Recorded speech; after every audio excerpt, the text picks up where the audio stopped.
Why, hello there, beautiful people. I was gonna say, like, I had to check Twitch real quick to make sure I wasn't live on Twitch. But yeah, we keeping this straight to YouTube, boys. What is good? How we feeling, beautiful people? There we go. I gotta fix the camera real quick. But how are we feeling, ladies, gentlemen, boys and girls, non-binary folk as well? What is good? What's up, Tyler? What's up, Dalton? How we doing, fellas? Right, so we're back for today, at least, with a live stream on YouTube. We're gonna be live streaming our our franchise, our Falcons franchise off season. You guys have been keeping up with the series, you know how the season ended, but I'm gonna switch right over right now. Pause as well. Not that it matters a ton because like the clip's gonna be muted anyways, but I think I might move the camera as well. Move it down here. Ooh, I gotta move everything real quick. Group. Alright, so we're gonna move right here for the stream. We'll move it back later, like for Twitch. Oh wow, Mr. Dwarf Slides in the building. What's up, Colin? How you doing, my guy? My man Prince Mateo, aka Eagles, is here. Dalton's in the building, and Tyler's in the building. I appreciate you guys being here. Hope you guys have been well. Alright. We won the division at 11-6, but then we ended up losing to the Buccaneers in the wild card rounds. Just a little recap. What transpired in the playoffs. The Bengals were the 2 seed. They smashed the 7th seed Browns 49-17. So 1-2 seed at least won. And we had Buffalo lose to the Raiders 21-14. The Colts beat the Steelers 38-28. Then we of course lost on the last second play. I mean, we almost clutched it late, but Logan Ryan spoiled the show for us. But we lost 32-28 to the Bucks. Panthers upset the Cowboys 30-27. That started a little Cinderella run for them. Saints upset the Packers 27-21. So in the divisional round, the 1 seed Chargers won 28-20 over the Raiders, and the 4 seed Colts beat the 2 seed Bengals 37-31. So we set up the Chargers Colts AFC Championship game. In the NFC divisional round, we had the Rams beat the Bucks 35-30. So once again, they spoil what could have been a great moment for Brady. Another great moment in his long ass career. Then the Panthers edge out the Saints 21-20. Then in the NFC Championship game, the Colts pulled off a big upset, beating the Chargers 35-28, going to yet another Super Bowl. And then the Rams go to their second straight Super Bowl, beating the Panthers 31-20. So now it sets up the Rams versus the Colts in the Super Bowl. We already checked out stats and whatnot in the previous video, so we don't have to do all that. Off-season streaming LFG. What's good, E-Man? Welcome in, bro. Not much, just chilling. Hey, I feel you, Mr. Sly Guy. My guy. Great to see you in here, Colin. It's been a minute, bro. Alright, we're gonna advance the week now. And head into the off season. See who won the Super Bowl. And the Colts won the friggin' Super Bowl. 42-31 over the Rams. Ah, that annoys me. Matty Ice finally gets a ring. But it ain't with the Falcons, obviously. Matt Ryan finally gets that ever-elusive Super Bowl ring. So it was a very high-scoring game. The Rams tried to stage a little bit of a comeback. It was like 35-17 at the end of the third. And Ryan only had 1 touchdown, so I'm assuming JT and one. Yep, Jonathan Taylor had to be the player or the Super Bowl MVP. 7.8 yards per carry, 3 touchdowns. Good lord. And then Cooper Kupp had a good game. It wasn't enough. Paris Campbell had a decent game. Higbee had a good game as well.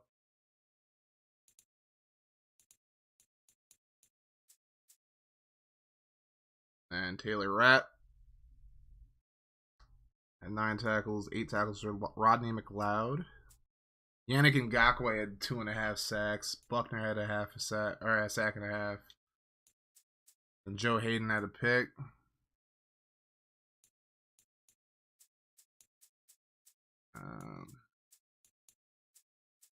No fumbles.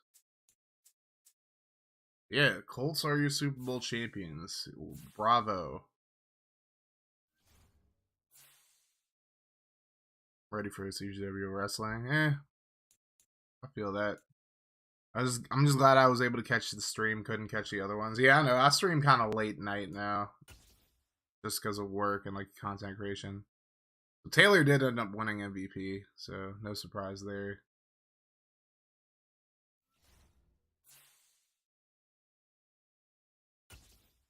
Jonathan Taylor wins Super Bowl MVP.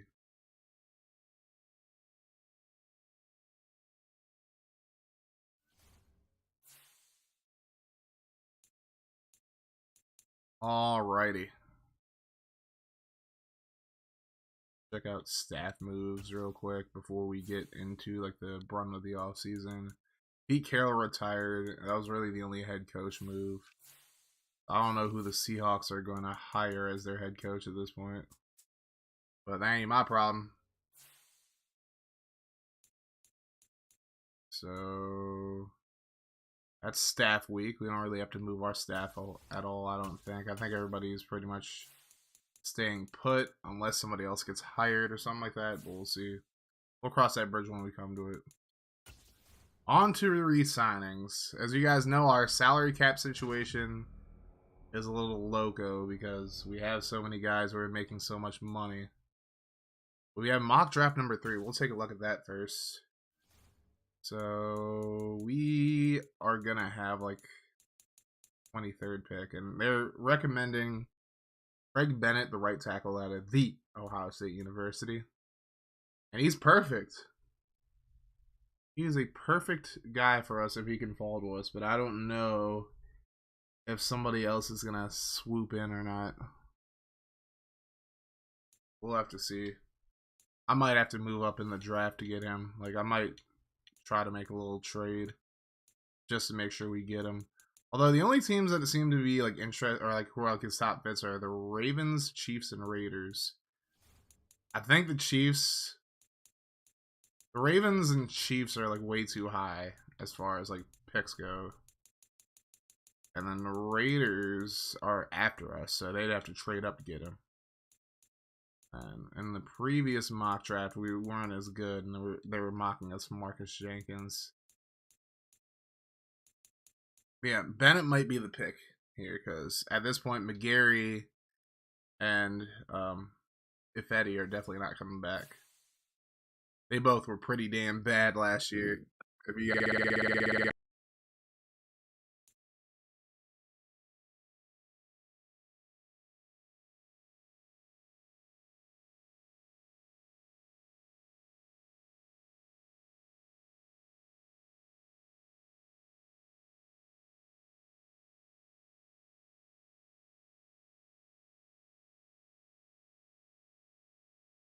Alright, there we go. Alright, yeah, my mic got unplugged real quick. It happens.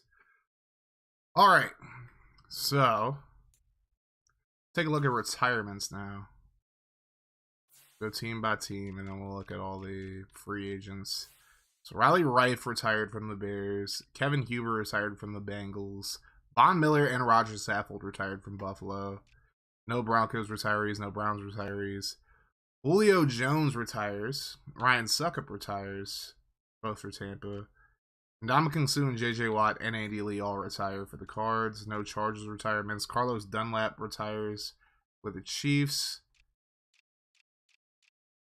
Brandon Graham retires. Bo Brinkley retires.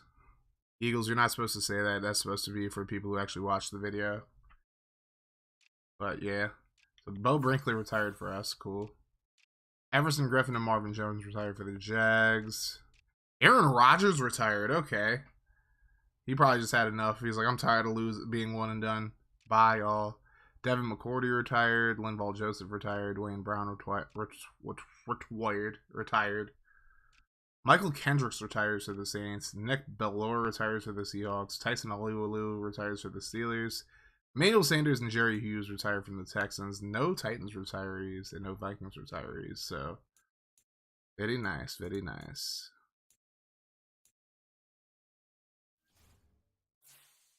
All right, now let's.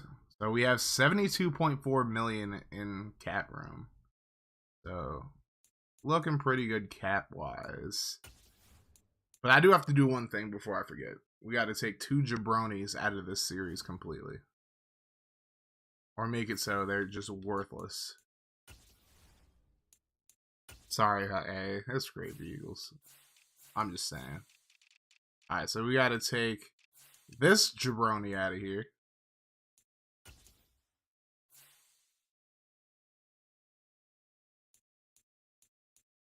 Matt kicker. Glad to see Backyard Brawl back here. I heard what I heard that game was tonight. West Virginia versus Pittsburgh. Then we got to take another jabroni out. No worry, if I hear anybody else like did some fuck shit, I'm taking them out the series as well. Like this isn't like I'm just virtue signaling or morally grandstanding. If you think that's the case, then dude, you can think what you want. I don't really give a fuck. Yeah, there you go. Even though they should be playing the last week of every season. Yeah, I mean, that's on the Big 12 though. Because they all have all these conference games scheduled for the last game of the season. Then, negotiation time. We'll go position by position. Alright. I'm going to put Mariota on. Actually, let me look at the players' salaries first before I get into signing people and whatnot.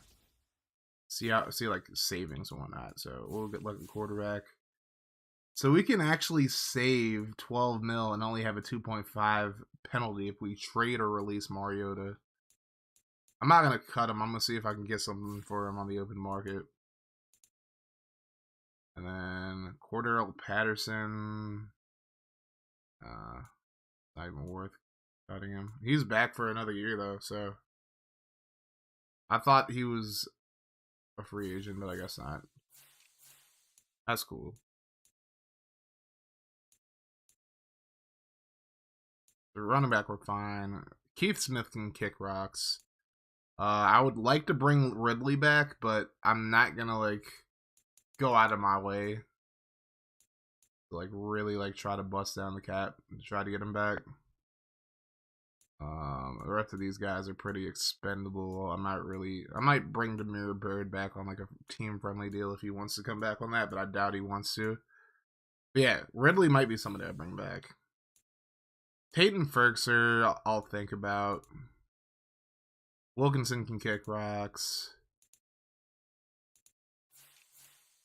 Wait, how much can we... Damn, if we get rid of Lindstrom now... But I'm not trying to have him like be available to other teams though, so I might just rework his contract. I just like work on re-signing him early next year. Yeah, these guys can kick rocks. Panda, I'm probably just gonna cut. Oh man, GG Bowser. Yeah, Panda can get on out of here too. He ain't showing no dedication.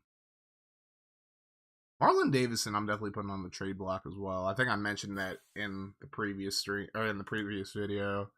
I actually want to bring Nassib back potentially.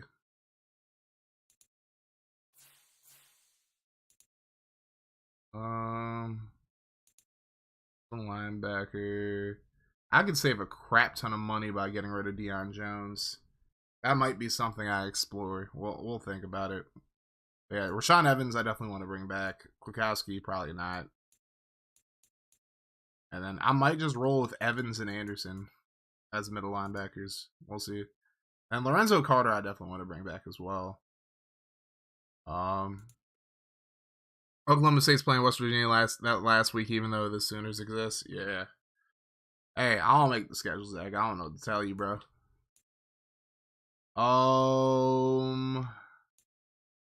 We could save 5 mil by getting rid of Hayward. He's up there in age anyways, so That might be a possibility. Marlowe and a Harris can both go.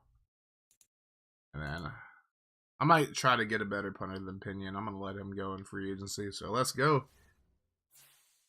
You forgot he had a music career, bro. It ain't much of a career, but, you know. Whatever he wants, I guess. Alright, so let's go through free agency. Running backs, Caleb Huntley. I don't want you back anyways. Keith Smith wants to come back on a 900K. Okay, if he's getting no signing bonus,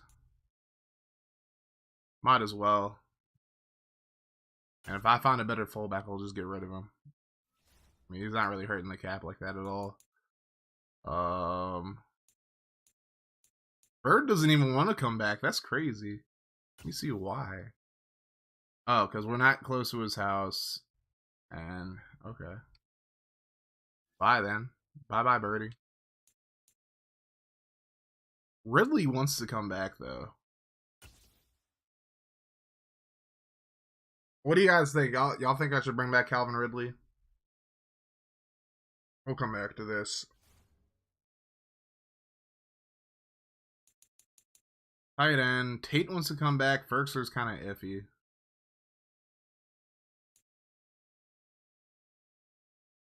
Only legends are from Octi's server. What's up, Too Shicey? Yeah, Octi's the GOAT, man. Big shout out to my boy Octi. It's the Octagonal Gaming. Man, Octi been doing big work over the past year. I'm really like proud of him, like for like all the growth that he's had. That man, like over the last year, he just completely blew up. How you doing, Shicey? Welcome in, bro.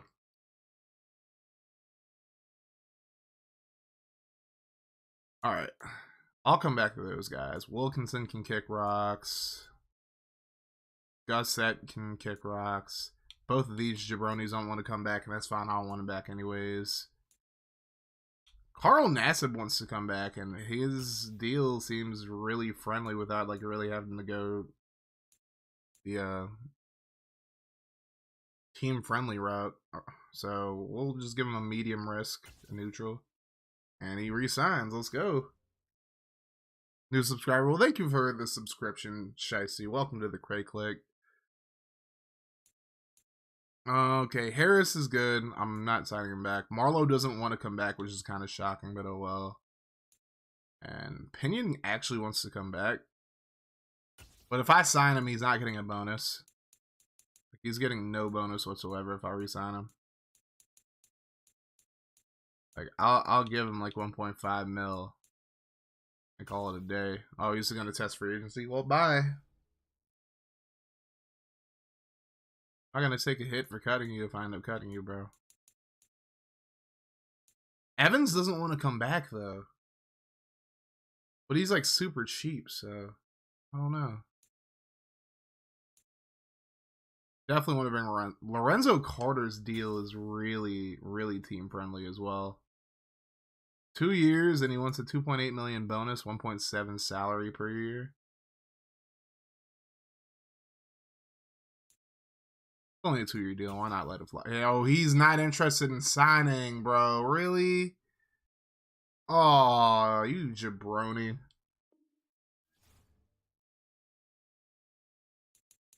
Alright, so Westbrook Akina, I said I'm not going to bring back anyways. Bird doesn't even want to come back. Zacchaeus, I'm good on. And Ross, I'm good on. Especially, you want a 3-year deal. You didn't even do anything to deserve that, bro. Alright.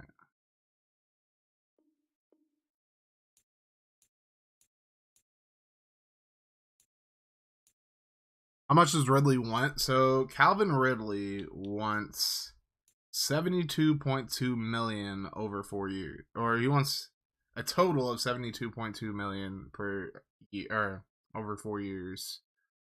46.4 mil in salary and then 25.8 mil in signing bonus. So I'll consider it. He didn't play at all last year because of course he got suspended, but you know. Wilkinson can get on. Go on with your bad self.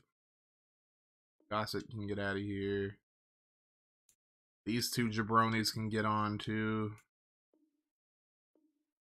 Alright, so and then right end, Taylor, you can kick rocks as well. Anthony Rush. He actually has, like, he's not asking for a ton of money, and he's only getting a 1-year deal.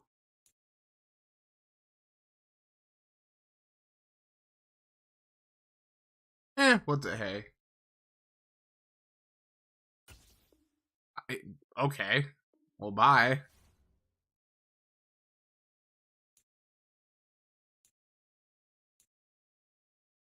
Marlowe can kick rocks.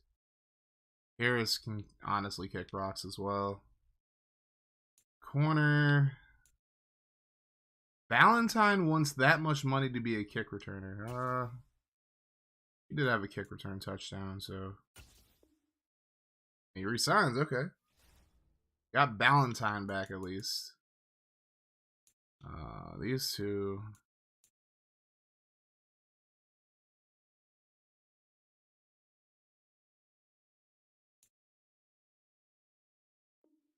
I'm just gonna let these two walk. And Lorenzo Carter. What is the fringe? 11.8 million. Yeah, I'm not paying you that much, bro. Good one.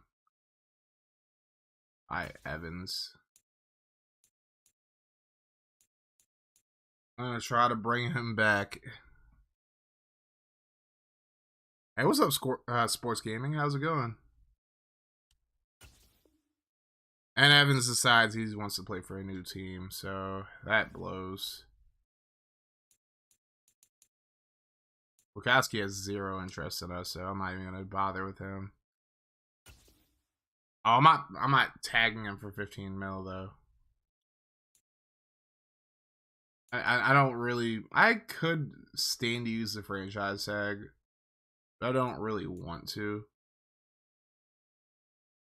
Drop the sub. Appreciate you, Sports Gaming. Underrated. Hey, I appreciate you, bro. Thank you so much. I appreciate the kind words. Now we're just going to back out of the screen and go back in and see if we can get Calvin Ridley to come back. Calvin Ridley's the only guy. Auden Tate, I'm going to withdraw. And I'm going to do the same thing to Ferk.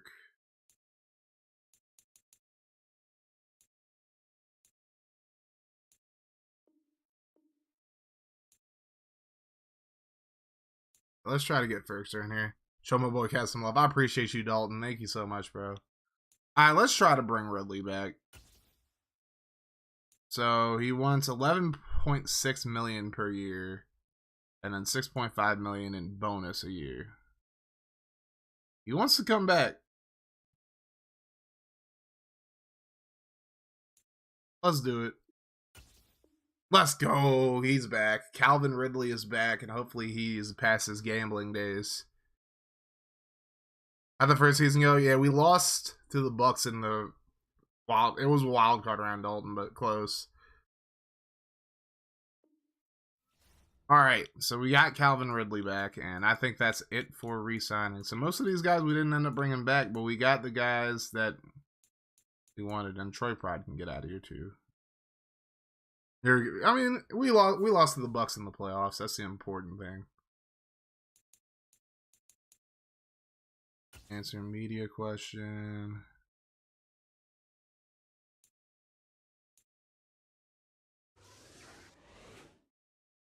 Ridley just got paid. No need to gamble anymore. Facts. Let's hope so, at least. All right, time to go to free agency. We got some needs to fill on the roster. All right, first thing we're doing.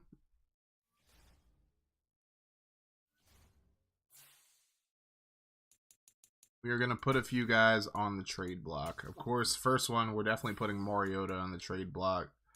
It might just be a situation where we got to cut him, but I'm going to put him on the block, see what we can get for him. I am also going to put Marlon Davison on the block as well.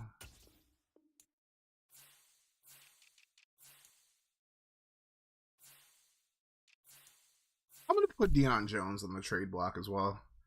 Because Ridder the franchise quarterback, not by like designation, but he essentially is.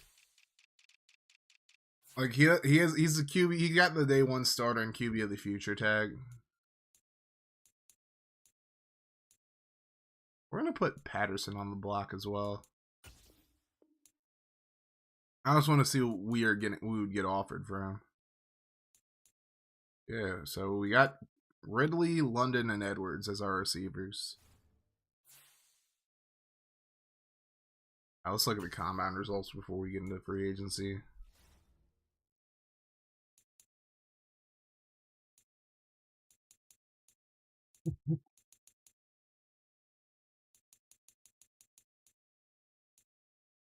Patterson is great out of the backfield. Yeah, he definitely did work for us this year. But I want to move on from him because he's definitely up there in age. So Bennett, bro, I gotta get this dude. I gotta make sure that we get Craig Bennett because I feel like he's gonna go like super early now. He loves that Atlanta IRL. I'm hip. Damn, y'all making me, y'all guilt tripping me out here, man. I'm joking.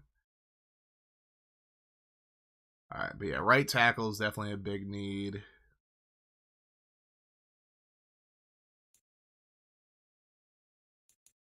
Did we get the fourth one yet or no? Nope. All right, let's see what our roster is looking like right now, though, before we get into FA.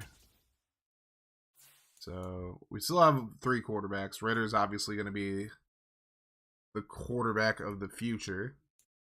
Mariota is going to be on his way out either by trade or by getting cut. We still have bum-ass Felipe Franks. Cordell Patterson's on the roster for now. We'll see if we trade him or not. Tyler Algier, I don't know if he's good enough to be like our bell cow at this point. And we also got Jake Funk, who is a legend around these parts. And then we have Avery Williams from Boise State. We got Keith Smith back. He's definitely a bubble player. Then we got Calvin Ridley, Drake London, Brian Edwards as our top 3 receivers. And then Frank Darby and Trenton Irwin. They're going to be guys who get playing time in preseason. You guys should say hi on here before Twitch later. I don't know that I'm going to be streaming on Twitch tonight, Ice, just because I have jury duty in the morning and I got to get up for that, so we'll see. Maybe do something like keep Patterson but draft a QB, kind of like the Seahawks with Penny and Walker. We'll see. We'll see what happens. Felipe Franks, QB1, good one. Alright, so we're really thin at tight end. We have Pitts and then we have... You meant RB, I feel you. I kind of figured. Yeah, after Pitts, it gets kind of depressing at tight end. Jake Matthews is going to be our left tackle for the next few years. I might give Mayfield one more year before I consider replacing him. I don't like that he's the 71, though. Matt Hennessy, same thing. He's in his last year of his contract, so we'll see what we do with him.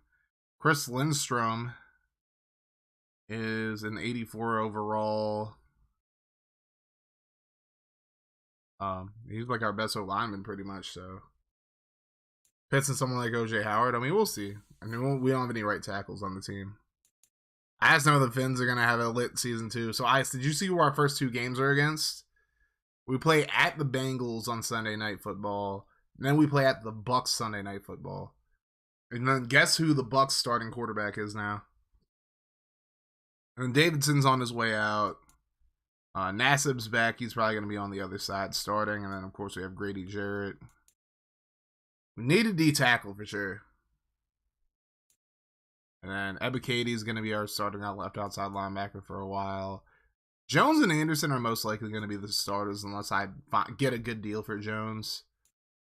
But the rest of these guys are decent enough backups. And then D'Angelo Malone has a chance to start this year. I ain't going to hold you. We can't find like a good replacement in free agency or like through a trade or anything like that. Wouldn't mind seeing what he can do as a starter.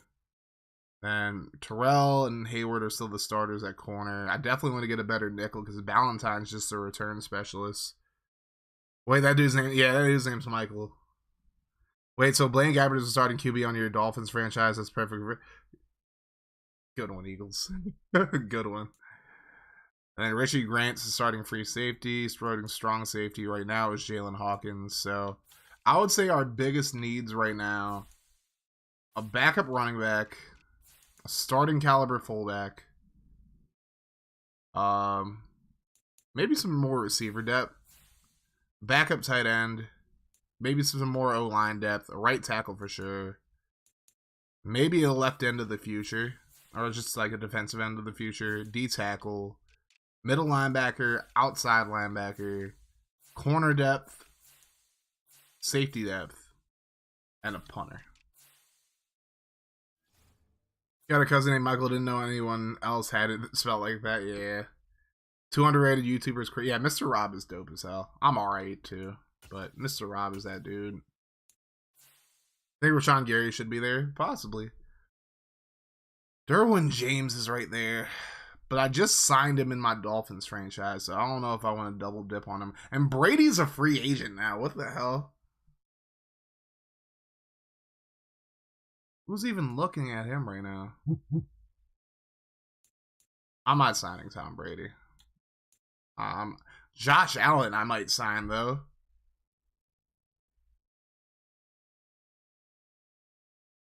Let me offer him some at least. Russ got paid. I saw. Alright, so we have the best offer for Josh Allen so far. Let's go. Elgton Jenkins is also there. But he has like no interest in coming here, so OBJ is available. I don't really need him though. Levante David's available. I think that'd be a good stopgap middle linebacker there. Or no, Tremaine Edmonds too. And he has us being a playoff contender is attracting him to the team, so either one of these guys would be a good signing. We're getting both Josh Allens. Hey, I'm not signing the quarterback Josh Allen. Like, he's staying in Buffalo anyways. Dawson Knox has no interest. Yannick Ngakoue has no interest. Marcus Davenport might actually be a good signing. Then CJ Gardner-Johnson's available too. And we have like a ton of cap space. It's not like our cap space is like not like we have like bad cap space. Get Tremaine Truss. Alright, let's see.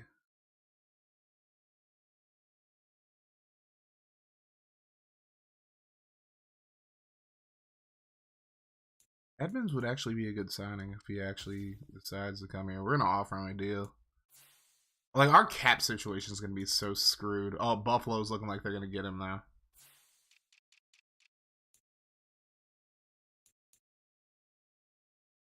Max Williams wouldn't be a bad guy to have for depth.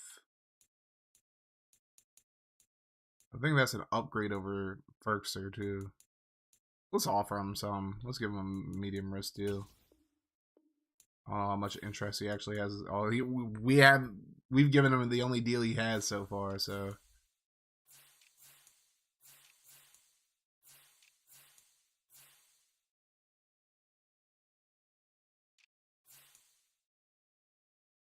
Elgton Jenkins just has no interest in us. So that's the only problem. Jack Conklin kind of has interest in us just because we're a warm weather state, but we're not close to his home. So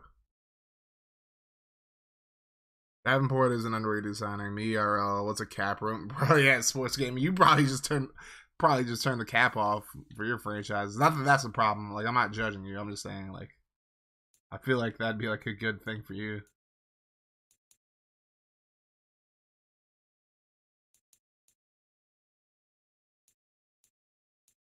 We have some guys here at D tackle who we could bring in as like, ooh, it's here. It's Hart's there. Okay, and he's a scheme fit. That seems like somebody that Arthur Smith would just sign because he's a former Titan. But Greg Gaines is also a fit. So is Sheldon Rankins. Derek Nonati has interests in us, and he's a former FSU guy. Shy Tuttle. He has no interest in us. It's not like, see, it's not like we can just sign guys just willy nilly. Like, if they have zero interest in us, they're gonna wait until somebody they're interested in will try to sign them. Funny name, yeah, it is a funny name though. Okay. Melvin Ingram's available, but he's way too old. And we already offered Josh Allen a contract, anyways.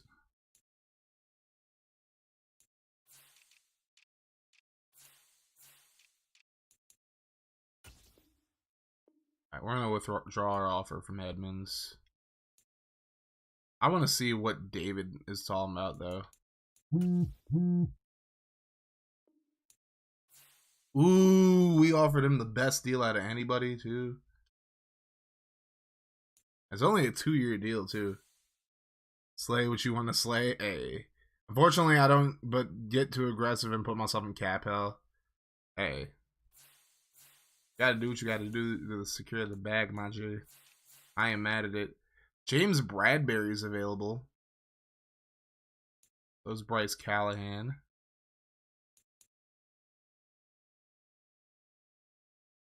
Rashad Fenton might actually be a good guy to bring in. Let me see, like his main coverage is 82, zone coverage is 81. I like Fenton. I'm gonna offer him a contract as well. Bring Rashad Fenton as well. And let's see, we're the only person to offer him right now, so. And Octi's boy, Amani Oruwari, is there.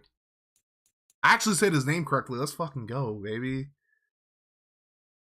You're a Chiefs fan. Fenton's one of your favorites. Yeah. I've seen him play. He's pretty decent. Alright. And then.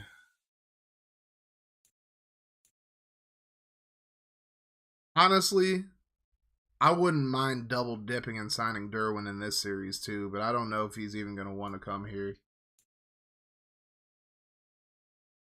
Eli Apple, burnt toast, exactly. Alright, y'all think I should get Chauncey or should I get Derwin? I'm an FSU fan, by the way, so that's why I definitely, when I saw Derwin in the Dolphins franchise, I'm like, yeah, I'm bringing him in. No doubt about it.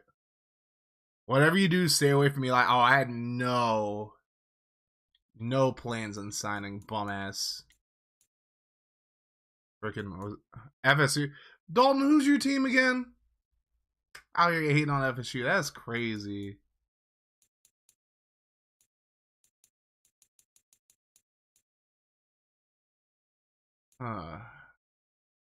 Chauncey has 8 offers. Derwin has none. Eli Apple should go to the Bucks. I'd be happy about that. I'm gonna offer Chauncey first, and we're gonna figure out who else is offering him what. We have the best offer for Chauncey.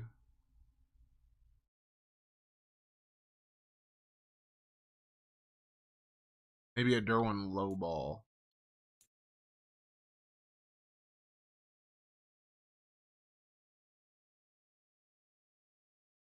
No offers. Get Derwin. Hey, you know what, Chris? YOLO. Let's do it. Now, we're not even gonna... Wait. We're at a cap room already? How are we at a cap room, bro? Oh, he's asking for... Who? Okay. I'm confuzzled. So we offered Josh Allen a crap ton. We offered David a good amount. We offered Fenton a good amount. We offered Max Williams a lot. Oh, okay. I'm gonna lowball Fenton and Max real quick, though.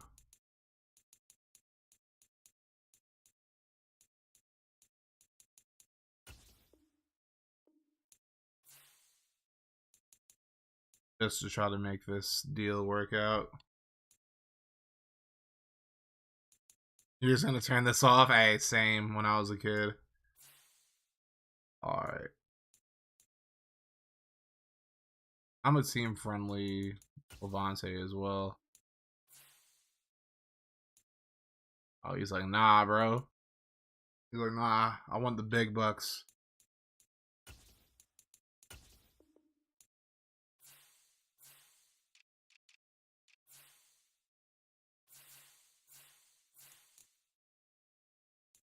All right, I'm only gonna go after Chauncey instead of Derwin just because Chauncey is more cost effective right now. Like if Derwin, we're gonna lowball Derwin. Let's go, lowball him. You like Anderson and Deion Jones? Levante is only gonna be on a 1-year deal though.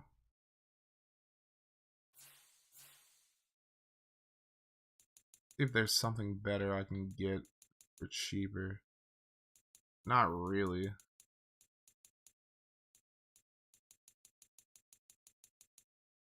Yeah, let's. I don't feel comfortable bringing David in. I think we should get younger at middle linebacker, anyways. So with that being said, let's try to get Derwin. Chris Barnes. Chris Barnes, honestly. Chris Barnes doesn't want to come here though. He really doesn't want to come here.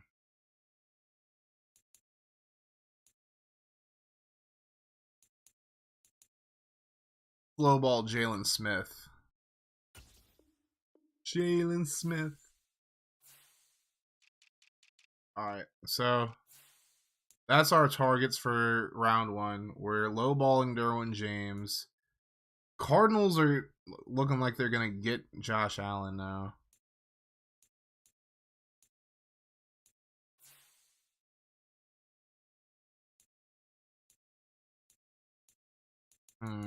Alright. Well, let's just see what happens then. Oh. Back to free agency. Jalen Smith sent me a video of him saying hi RL. No lie, 2 years ago. Sheesh. 11 million cap left? Yeah. Apparently.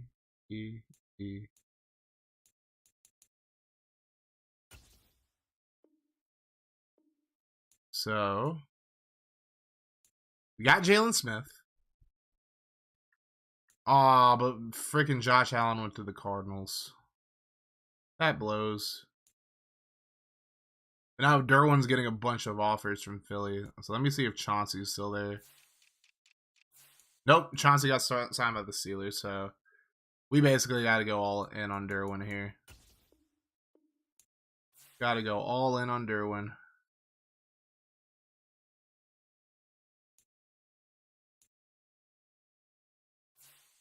What's up, Sports Network? Welcome in, my guy. Derwin, please. Bro, that's what I'm saying. All right. Benton's looking like he might go to the Giants, so I'll give him a medium risk deal now. All right, we got him on stop, and then we got Max Williams, who's not getting any other offers. So, two sports guys, Sports Network and Sports Gaming in the building. I appreciate both you guys being. I appreciate all you guys being in here. Much love to you guys as we traverse through this treacherous off season. Definitely thought we had more cap space than we did, but oh well. All right, so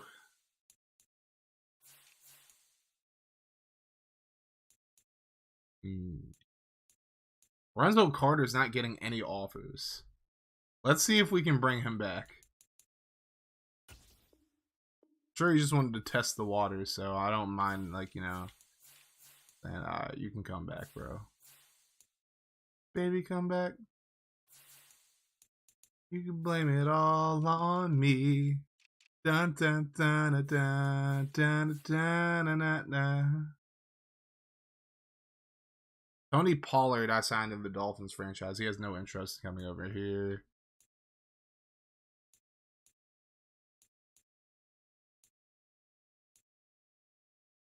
Maybe we can get Rojo. Sure, he wants some revenge on Dallas for giving up on him. Let's see receiving.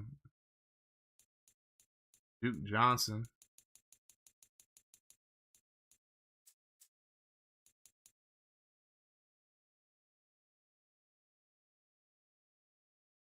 I'll talk to you a few times on Discord, but first time seeing your YouTube channel. Well, I appreciate you being here, bro. Rojo for a revenge tour and chapter. Yeah. Like, he's not a receiving back, but he's like a good change of pace back. Rojo for the win. All right, so let's see who we have targeted right now. So Derwin, Shad Fenton, Ronald Jones, Max Williams, or Lorenzo Carter. And we already have Jalen Smith signed. So evaluation number 2. We got Derwin, boys. Let's go. We got Derwin. I think we signed everyone. We got Fenton too. We got Rojo. We got Lorenzo back. And now we're just negotiating with Max Williams. Let's go. Oh, our safety situation. Ooh, our safety tandem. It's not as good as Javon Holland and Derwin James, but I would say Richie Grant and Derwin James. That is a nice little duo there. Derwin, very common crate W. Thank you.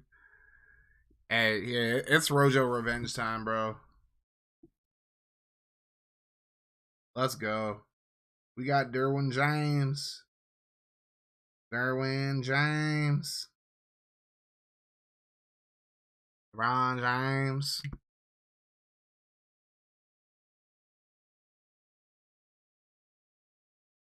And we got 13 people in here. That's lit, bro. Link to the vid. LOL. Oh, this secondary is about to be filthy, too. With Fenton in there, too. Like, this secondary. Waz way warming. Whaming. Waz Ray whaming. I like that. All right.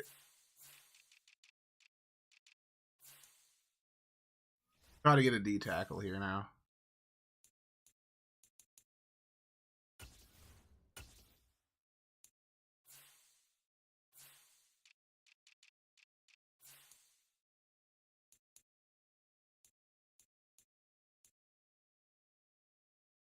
We're gonna lowball Sheldon Rankins. Wild Wits, Wildin Whitley. Oh nah. Oh nah, Shicey. Alright. And we're just gonna do one more eval. And got Rankins in. Did we get Mad Max though? Nope, he's still contemplating. Personally, I have Patterson as receiving back in Rojo as a pure runner. Might get a switch for Christmas, maybe we'll see. Yeah, join the Switch gang, bro.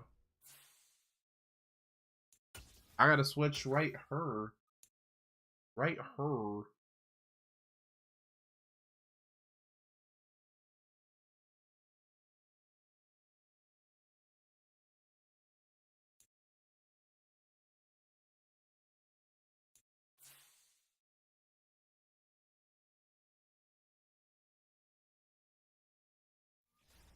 Alright, let's simulate. See what kind of offers we get for the trade, or for the trade guys and whatnot. Damn, we're not getting any offers for like Mariota or any of them. Yeah, we might just have to outright cut Mariota at this point. Sign Ross and Thurber, cute. No, thank you. Good one though. Brady would be at negative 40 mil, right? That man's demanding so much money. Alright, let's try to offer Mariota to people though. I know one of y'all little asses need a QB. Oh, the Buck. Okay, Tampa. I guess y'all really don't have a quarterback right now. I have Jordan Love. I'm dead. You want to trade and use Trade Finder? I mean, I could do that too. That doesn't really. It's more effective to look at people's rosters and see what they need, though. Also, there is no trade block. There's no Trade Finder. It's just a trade block. This ain't 2K, bro.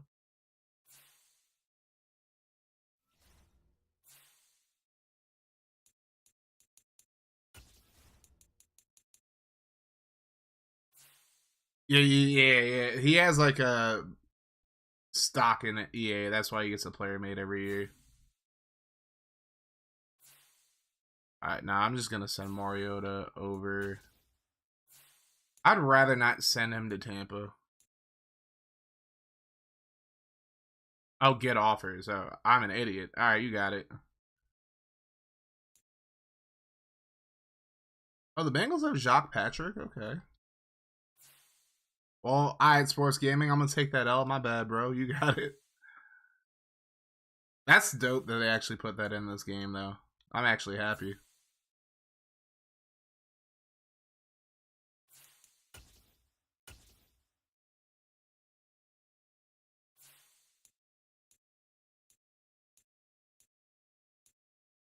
Let's see if Davidson.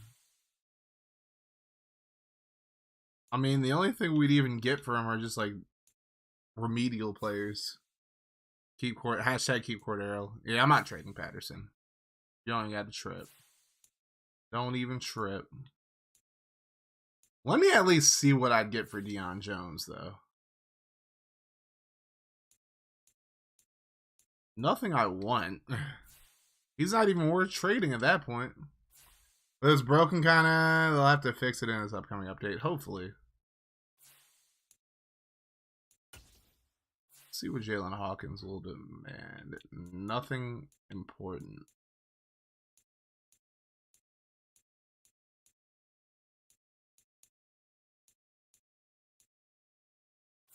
Might make a wrestling company on the game Wrestling Empire. If I get a Switch, I feel that, Eagles.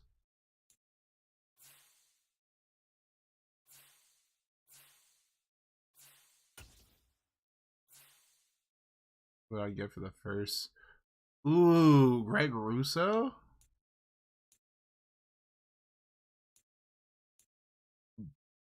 Damn, the Commanders would give me Antonio Gibson and their fourth round. Okay, for our first. The Ravens would give us Dobbins? Well, I would have known that. I mean, I'm not trading my first any damn ways, but you know. Alright, well. Let me see what we can get for Mariota one more time, and if it ain't nothing important, I'm just cutting him. Yeah, the Bears are offering me a bunch of players who aren't going to play at all, and same thing with the Bengals, so I'm just going to cut them. Actually, let me just make offers. Find somebody who needs a QB and try to get some picks.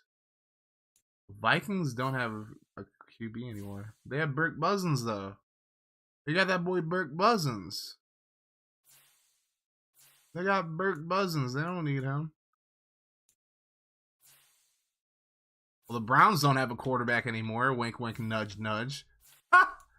But anyways. Maybe Mariota can go there.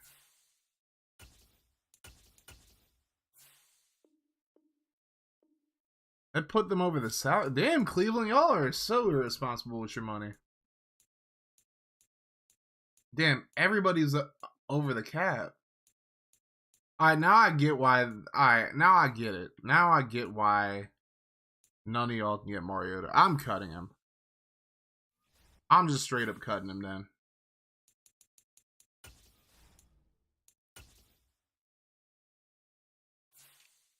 I'll get anything for him, so fucking be it.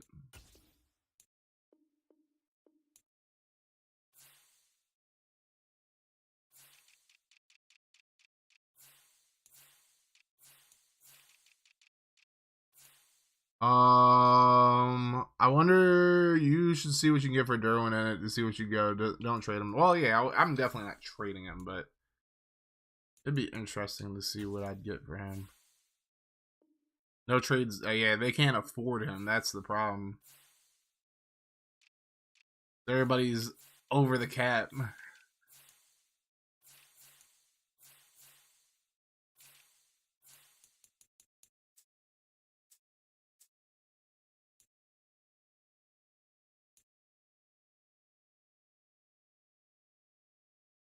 Let's see what I can do for Deion Jones. Probably Jamar Chase like shit.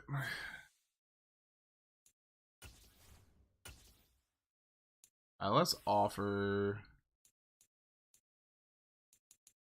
Alright, so we did get Max Williams, so that's good.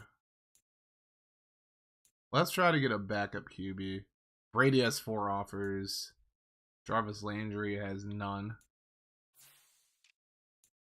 Browns are honestly irresponsible with the money. Watson now this. Yep, and he's gonna be a punt. Like, I just put him at punter. He's not playing in the series anymore.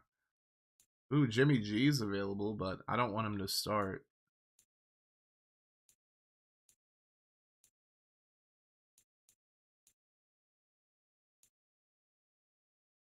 Let's get Minshew on a 1-year deal. Oh, man, Gardner Sandshrew. I wonder who's offering the Brady. Can I see? I think the only way I would be able to see is if I offer him. No, it's not going to show me. You like Huntley or... Yeah, I'm going to bring Minshew in. Minshew mating a time, boys. Alright, and then wide receiver...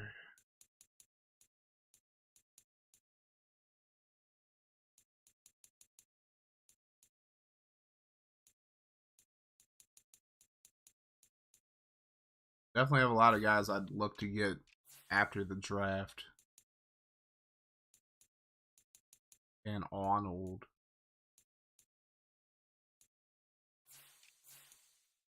Arnold. Oh, David Quisenberry. Petey and Will Fuller. Facts. Alright, I'm going to bring in Billy Turner on a 1-year deal.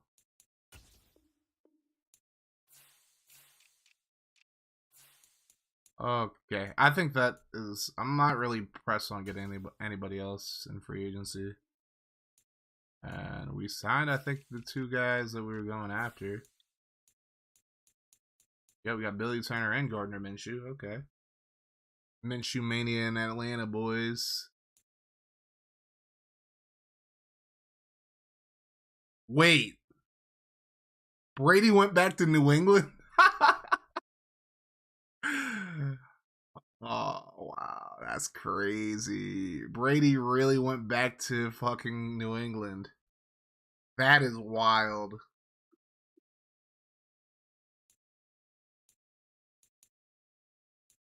Odell went to Philly, too.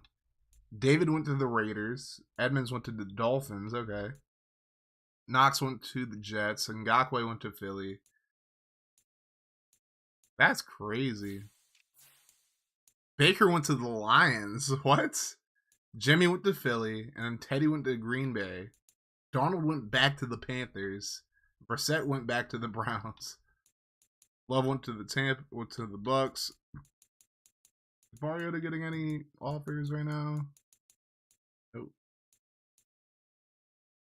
Craig comes in and scares Brady out of the division. I wanted my revenge, bro. I hope we play the Patriots this year. Why is he number 14? Give him number 12. Fuck all that.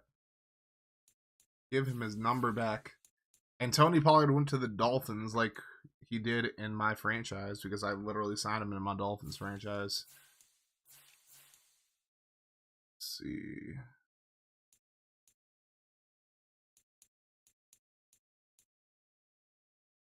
I'm going to try to rank Kyrie Blasingame. Blase.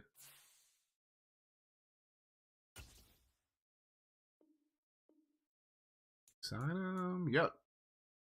Alright, well, we're just going to sim the final bit of free agency. I think we got everybody that we really were looking to get. Ingold would be interesting. Yeah. I think Blasingame would make more sense because he's somebody Tennessee would actually sign. Because of the ties to Arthur Smith.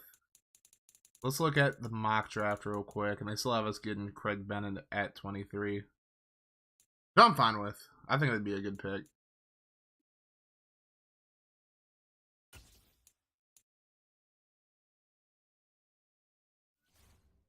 Mad hungry for Canes right now. Bro, I have actually never had Canes. I don't have a Canes that's like close to me. So I'm big peanut butter and jelly on that one.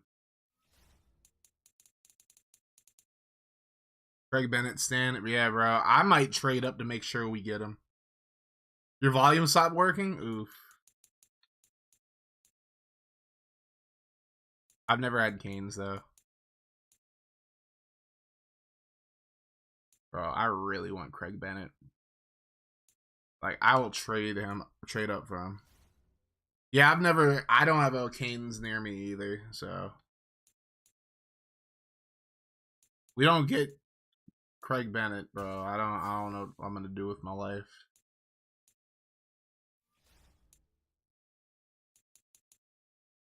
I might just give up on life if I don't get this dude.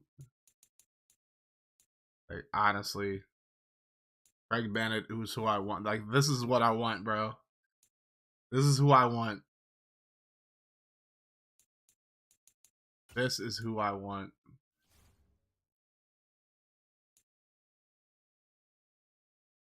You're gonna give me what I want, or I'm gonna continue to hurt the people you love. What y'all know about Batista?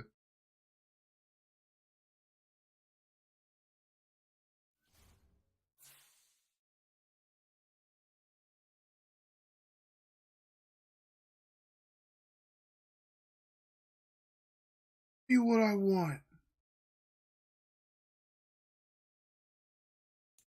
All right, let's go. You know what Roman Reigns would say? Acknowledge me. We're gonna send to stage 3, boys. Not that we're signing anybody, but you know.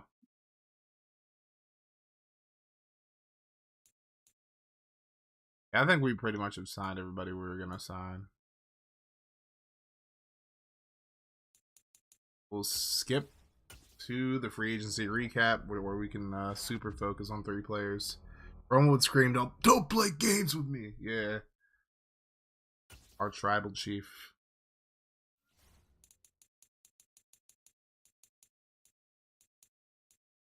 Craig Bennett is looking like an absolute monster. Now they're saying the Bills and the Chiefs. The Bills are ahead of me, so I might have to trade up.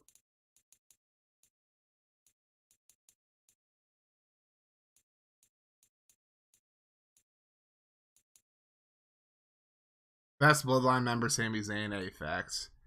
Do I do custom classes? I do auto gen, but I think starting next year I'll let all of you guys make players. I just wanted to see how like the generated classes would look this year. So far, so good. At least for the Dolphin series, it looked really good. All right, so we're going to Lurky Lurk Kichi. Thank you so much for the lurk, homie. I appreciate you.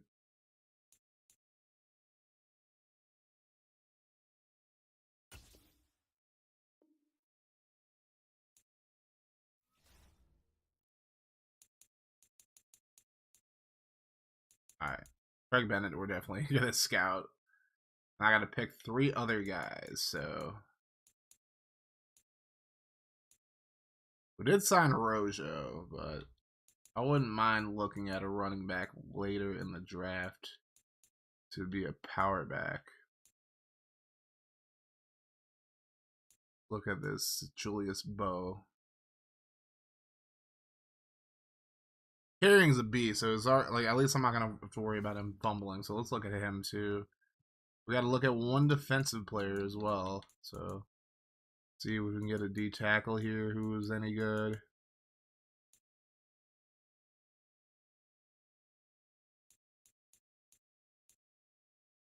Mitch Biddle. What a name.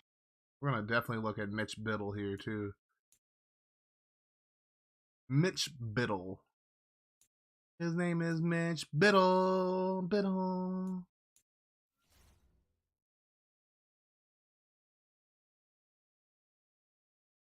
Mitch Biddle, Biddle, Biddle.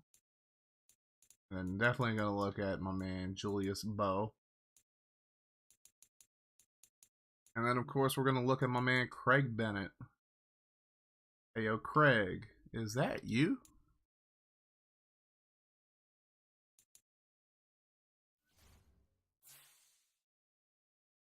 Yep, me Madre, so nice. Alrighty. Let's just take a look at the recap for free agency. Obviously, we got the biggest prize in Derwin James. Let's just look at our signings real quick. So we picked up Derwin James, Rashad Fenton, Ronald Jones, Max Williams, Sheldon Rankins, Lorenzo Carter, Kyrie Blasingame, Jalen Smith, Billy Turner, and Gardner Minshew. Do I watch Octi's NCAA and Titans? I do watch his Titan series. I haven't really checked out the NCAA part, though. But I have checked out his Titan series. Him and Mr. Hurricane are doing the Titans, which is pretty amazing. Seeing both of them do it. Then Brady went to the Patriots, which is wild. Josh Allen, of course, went to the Cardinals. Elgton Jenkins went to the Bears. Odell went to the Eagles. Levante David to the Raiders. Tremaine Edmonds to the Dolphins. Dawson Knox to the Jets. Ngakoue to Philly. Davenport to Houston. C.J. Gardner-Johnson to the Steelers. J.C. Treader to the Raiders. Jarvis Landry to the Giants. Okay. Hargrove to the Steelers. Denzel Perryman goes to the Bengals. Tony Pollard to the Dolphins. Sterling Shepard to the Dolphins. He's going to be the slot guy behind Tyreek. And what's his name? Jalen Waddle. Mecole Hardman went to the Giants too. Juju went to the Eagles. Clowney went back to the Browns. Bradbury went to the Texans. Chris Boswell didn't get signed. Bryce Callahan goes to the Patriots. Team Hicks to the Bills. Eric McCoy to Tennessee. So I guess Ben Jones probably got kaputted. They're connecting now as fire. Hell yeah. Jake Bailey hasn't been signed. I didn't sign a punter, so I'm going to get one in the offseason. Or like in the preseason. Jameson Crowder to Pittsburgh. Will Fuller to the Seahawks. Steven Nelson didn't get signed. Sean Murphy Bunting to the Bears. Rashad Penny to the Lions. Melvin Gordon and Matt Gay didn't get signed. Jack Conklin to the Packers. That's a good signing for them. David Onyemata to the Browns. Darrell Henderson to the Lions. DJ Chark to the Bears. Corey Davis went to the Packers. Austin Hooper went to the Vikings. AJ Bouye went to the Cowboys. Alexander Madison goes to the Niners. Brian Bulaga to Seattle. Bradley Chubb to the Cardinals. Blake Martinez to the Lions. No one signed Chris Harris Jr. Deontay Hardy goes to the Vikings. Derek Nunati goes to the Lions. Greg Gaines goes to the Raiders. Jack Fox and Kenyon Drake went unsigned. Hey, what's up, Spectre? The Bears. Kyle Fuller to the Giants. Logan Ryan goes nowhere. Mike Edwards to the Eagles. Melvin Ingram to the Bears. Matthew Ioannidis to the Vikings. Aguilar didn't get signed.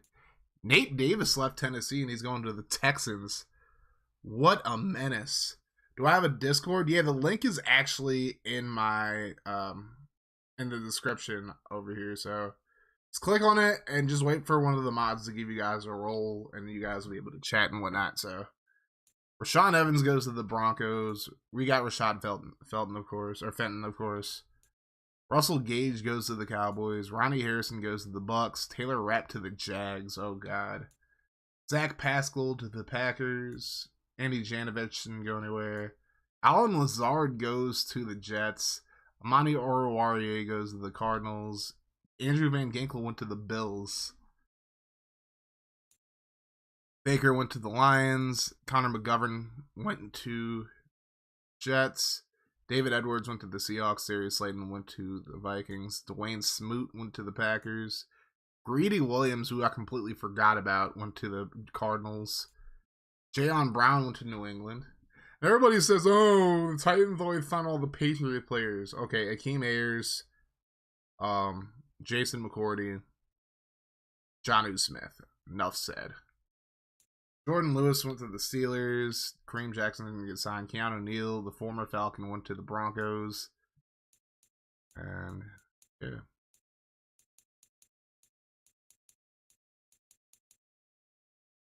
Eli Apple, of course, didn't get signed. Ebron? Who the fuck signed Ebron? Oh, of course the Texans did. We're getting trade offers for Deion Jones now. Wow, the Titans are offering me Bobby Trees and 2 second-round pick or 2 2024 picks.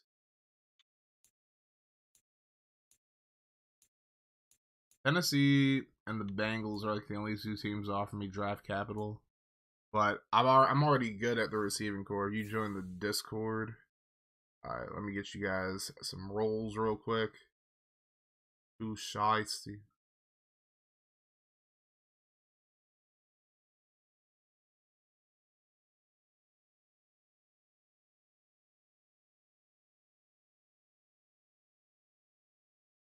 They need someone they can laugh at and blame it on. Yeah, Iran's a freaking jabroni. All right. Well, we're not trading Deion Jones at this point. We're just going to run it with him and Jaylen Brown and Troy Anderson as well. But here we go. We're advancing the week. And we are going to the draft, boys. Let's get this draft started. All right, we're going to pause the draft. We're going to try to make a trade with Tennessee so we can get ahead of Buffalo, so we can ensure that we get Craig Bennett, because I don't think I have a plan B right now. I think pretty much it's Bennett or bust. Because he's like the missing piece of the offense. So 23-17. Obviously they're gonna want a little bit more, so let's. Luckily we have a lot of draft capital though. Let's give them a 5th next year, see if that entices them at all. Oh, we're close. We're getting there. Let's do a 4th next year because I want to keep my picks this year. Alright, so we'll give you a 1st, and then our 7th, and then the 4th next year. Let's do 3rd next year.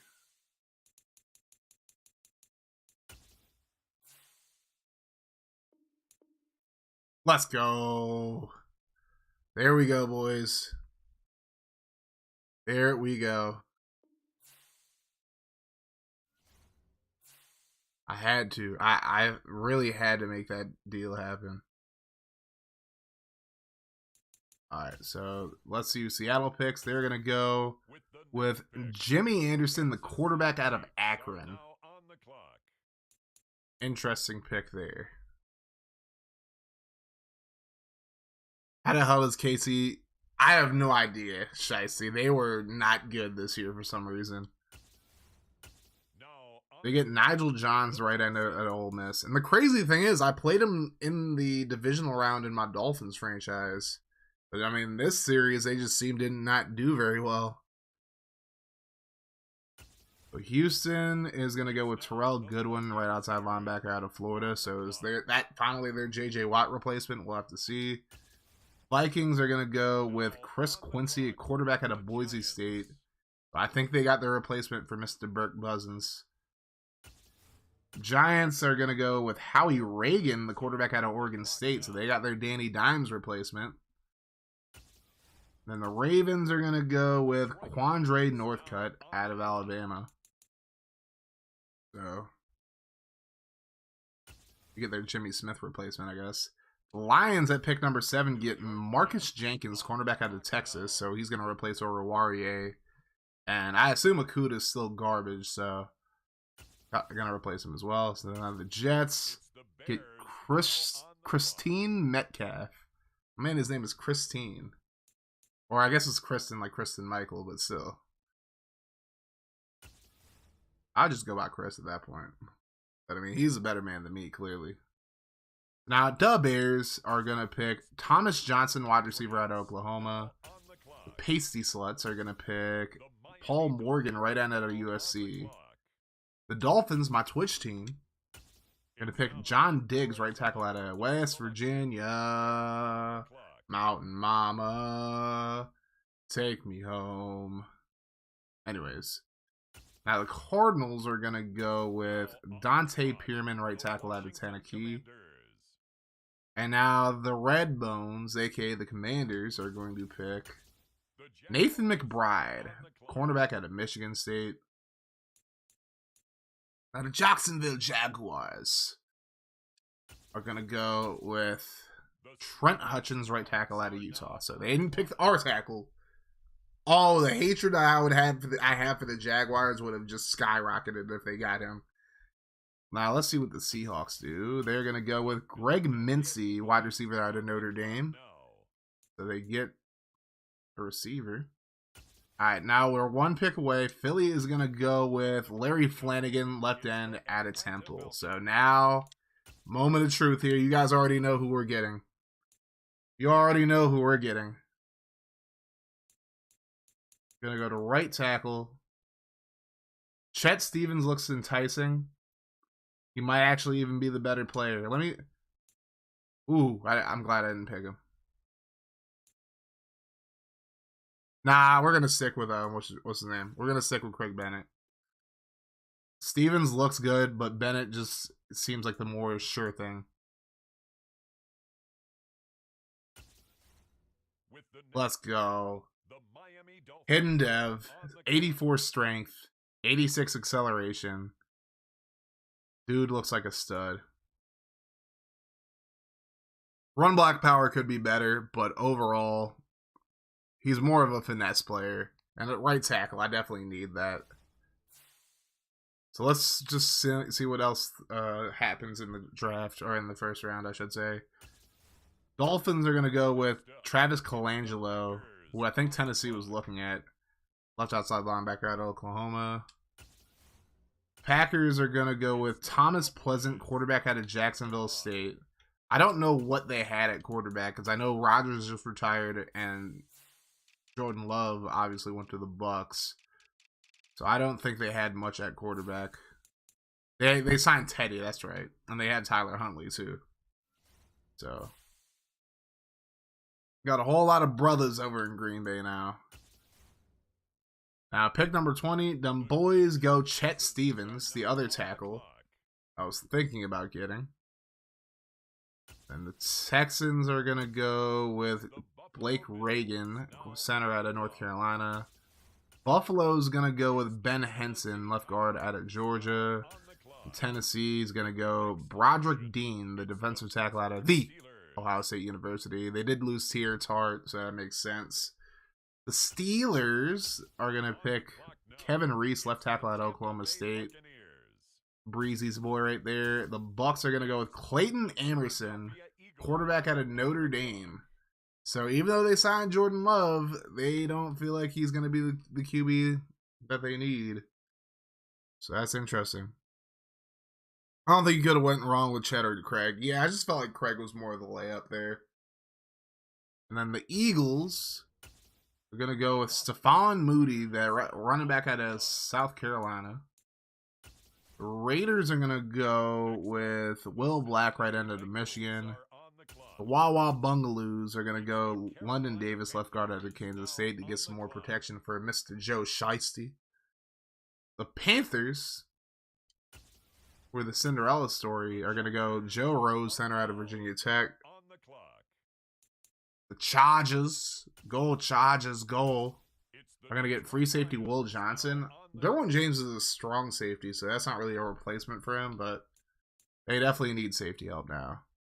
And then the Lions, who got their pick from the Rams and the Stafford Goff trade, they're going to go with Marcus Watford, tight end out of South Carolina. So they must not be very confident that TJ Hawkinson is going to stay much longer. And then with the last pick of the first round, Colts are going to go with quarterback Miles Fox. So Matt Ryan gets him a Super Bowl his first year there, and they're already looking to replace him. I'm pretty sure he didn't retire yet, so... Yeah, the Colts didn't have any retirement, so Ryan's still there. So my man wins them a Super Bowl, and they're like, all right, well, thank you for the Super Bowl. We're drafting a replacement now. Bye. So we're just going to skip ahead to our next user pick. I'm not going to trade up any further. So, we got our right tackle of the future. Now let's see what else we can get here.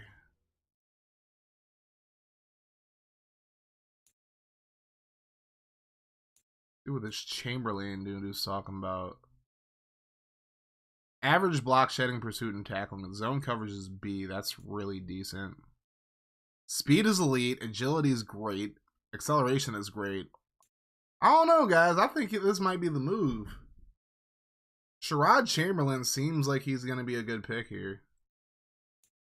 I don't know. We'll take it. We'll keep him in mind. I'm seeing Urban Meyer on College Fox pregame. I'd love to see Urban explain how he got fired. Probably not. They have another receiver named Keenan Allen. That's hilarious. I'm not going to draft him, though. I don't need receivers right now.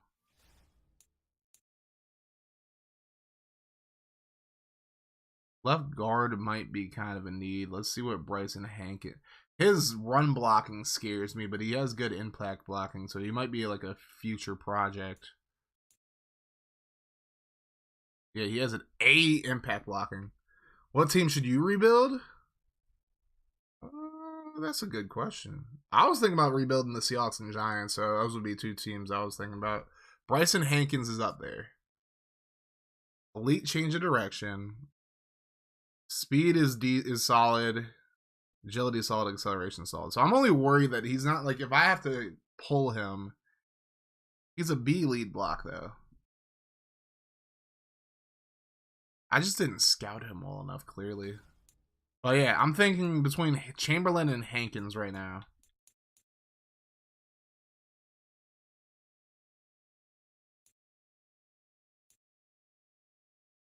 Demetrius Donaldson's another guy that I'm looking at, though. A catching, C man coverage. But I want to see what else he has. Not really a whole lot. But yeah, so it's really between Chamberlain and Hankins right now. I don't trust Wolford to be good. Sasser, I'm kind of worried about as well. I don't know if he's going to be any good. Because obviously these guys didn't get scouted well enough.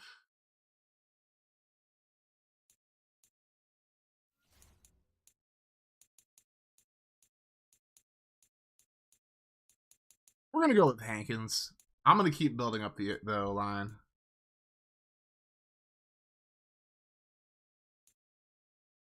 Hankins seems like a safe pick, too.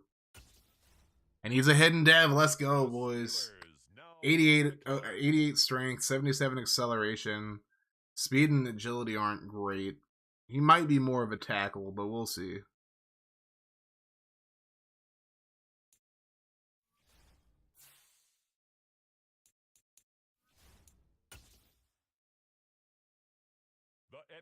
Alright, so third round now.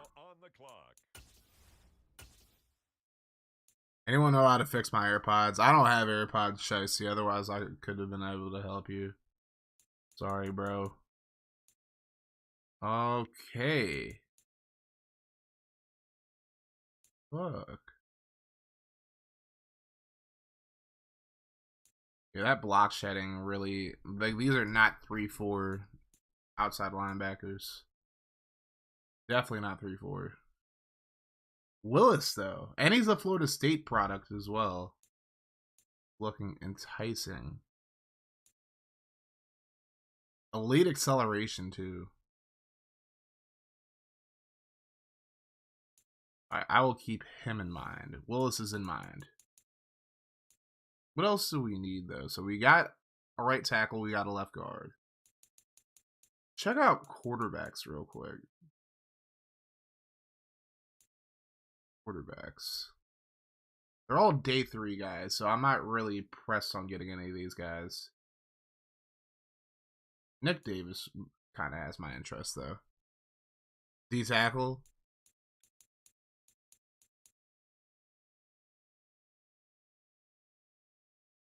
All these guys block shedding is garbage, though. That's like my only issue with any of these guys.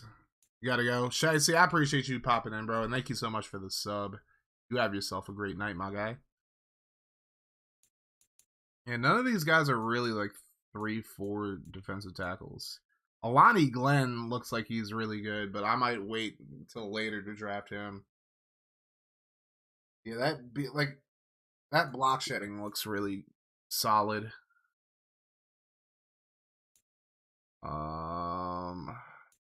Yeah, we'll look at Glenn later on in the draft.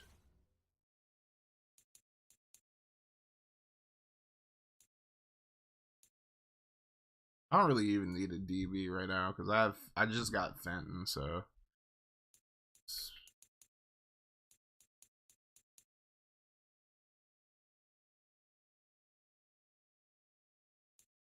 look at ends real quick. Alright, so Gabe Clay. He's like a day 3 guy though. These guys are just day 3 guys, so I don't know if I'm gonna touch them either.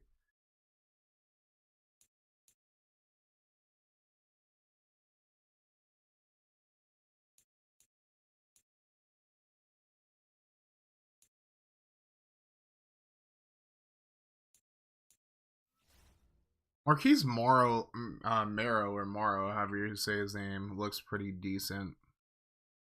And he's a C man coverage, which is more than you can say for a lot of these other guys. And he fits there.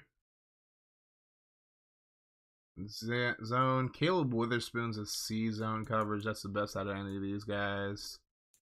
Strong safety. Clyde Kendricks is somebody I'm looking at for sure because I love that B zone coverage. It's the tackling that kind of scares me. But he'd be more of a free safety anyways. And then punter, I'm probably just going to worry about in the offseason. We don't draft punters around these parts. Let's look at running backs, though. I know we just got Rojo. We still have Algier. We still have Patterson as well. It wouldn't hurt to look at what we have at running back, and these guys aren't really all that impressive, so back off that for now. Receivers. Johnny Scott. Clyde Long. His catching's an F. That's a hard no right there. Look at tight ends. Ooh, both of these guys look really good. Bodden looks good with his catching traffic. Let's look at Callaway real quick. The vertical threat.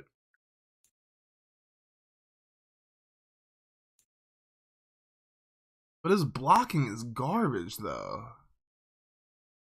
Like, I might as well put him at a different... Like, he can't impact block whatsoever. That's scary as hell. Let's look at best real quick.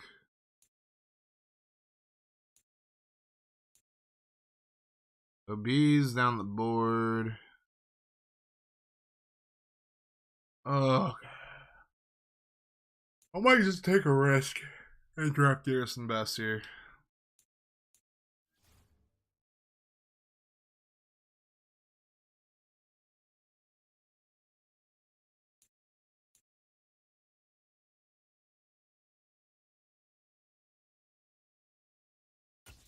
Screw it. Oh, okay. Well,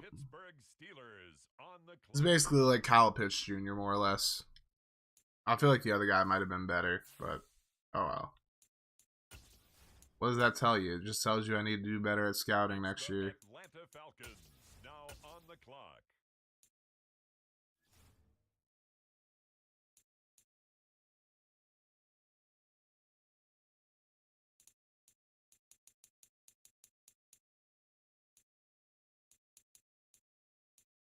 Where's that D tackle? Alani Glenn.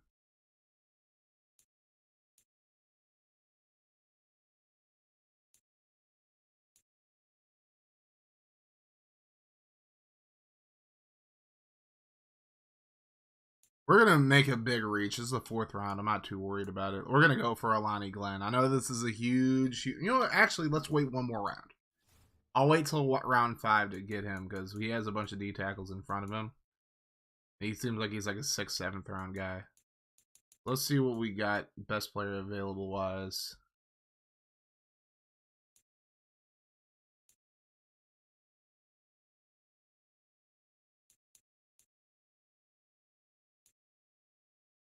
Deontay Jackson. Yeah, this is kind of like the point in the draft where we're not going to get a whole lot of like talented guys.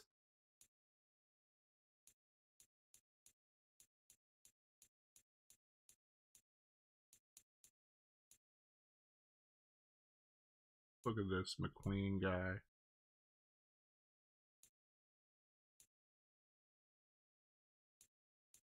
Ugh.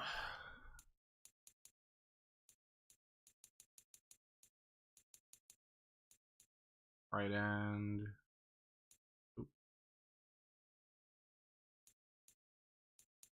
Fuck it, let's go for Alani Glenn. I know it's a big reach, but we gonna go for it. And he's a hidden dev too. Let's go. Oh, that's huge.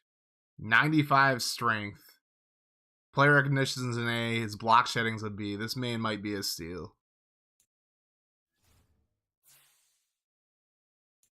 Maybe I could have got him later in the draft, but oh well. And we have another 4th round pick, so high risk but high reward there.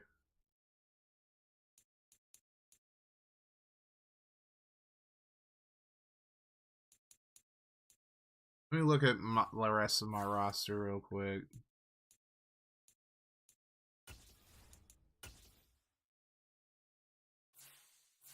So, quarterback, we're fine. Running back, we're fine. Could use some more depth at receiver, so we'll take a look at receivers real quick.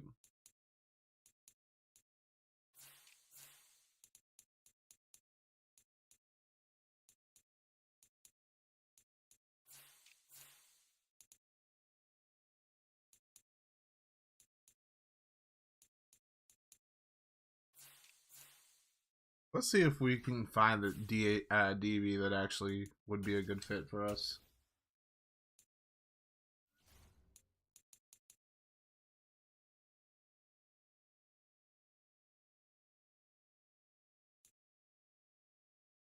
Look at Ferguson. Edward Ferguson.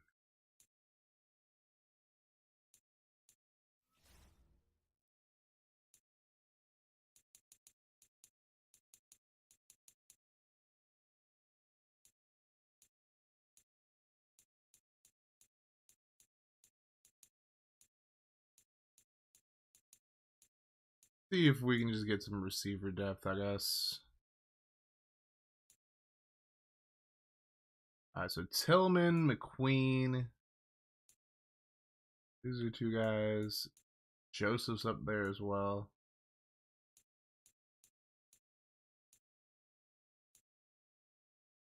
His speed is boo-boo, though.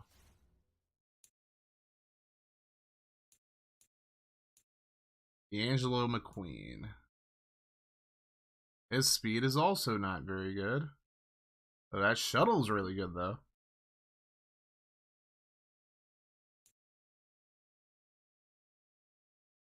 Thinking about him. I'm thinking about D'Angelo McQueen. Him and Tillman like actually fit our scheme too.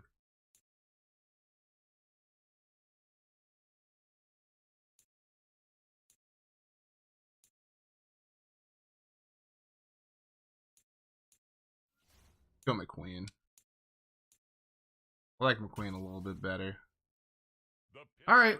87 speed, 93 acceleration, 93 agility. Could have been worse. Definitely could have been worse.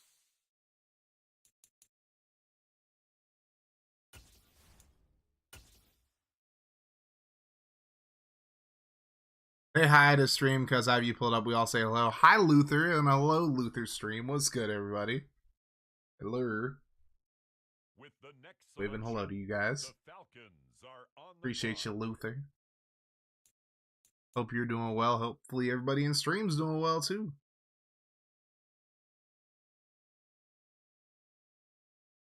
Oh damn, we went to the 7th round. Okay. Well, see, it's probably a good thing that I risked it for the biscuit for that one dude, because I don't think he would have been available by the time we had to pick again. So sometimes you got to risk it for the biscuit, folks. Risk it for the biscuit.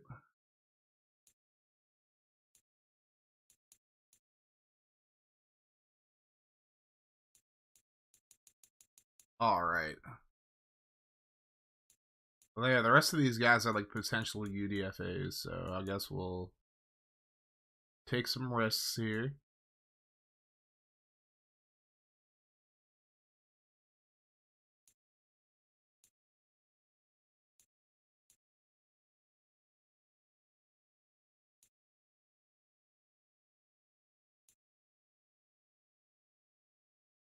Go up to this Nick White guy.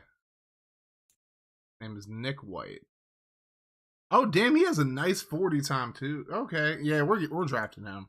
Definitely drafting him. The Cincinnati Bengals. Yeah, his speed's kind of buns though.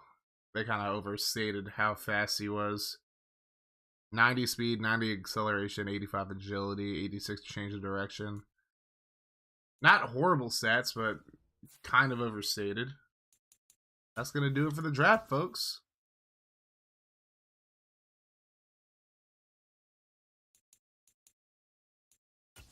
Let's take a gander at our rookies. So Craig Bennett ended up being a 74 overall. Not bad. And Bryson Hankins ended up being a 70. Garrison Best ended up being a 66. That's not good. Alani Glenn ended up being a 73. McQueen ended up being 70. And then White ended up being a 62. At all teams. Let's look at how many picks I'm going to be kicking myself about.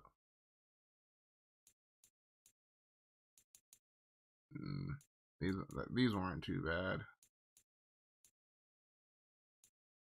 Were there any steals in the 7th round? I mean, Gant is about as close as you're going to get for a steal for that round. Go to the 4th. So Alani Glenn ended up being the best pick, and I was thinking about Marquise Morrow, but he got picked early in the 4th anyways, so we couldn't even get him. But yeah, we got a good pick at least overall wise. So let's see if there's anybody that I completely missed on. So the Queen. Yeah, that's not too bad.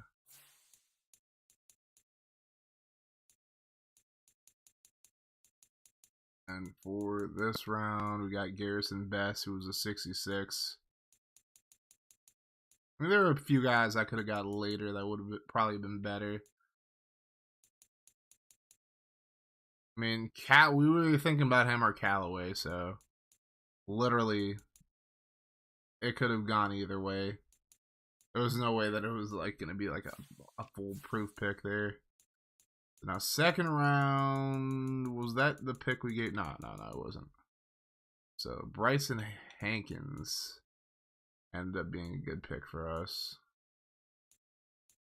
I was thinking about Chamberlain, too. That wouldn't have been too bad of a pick.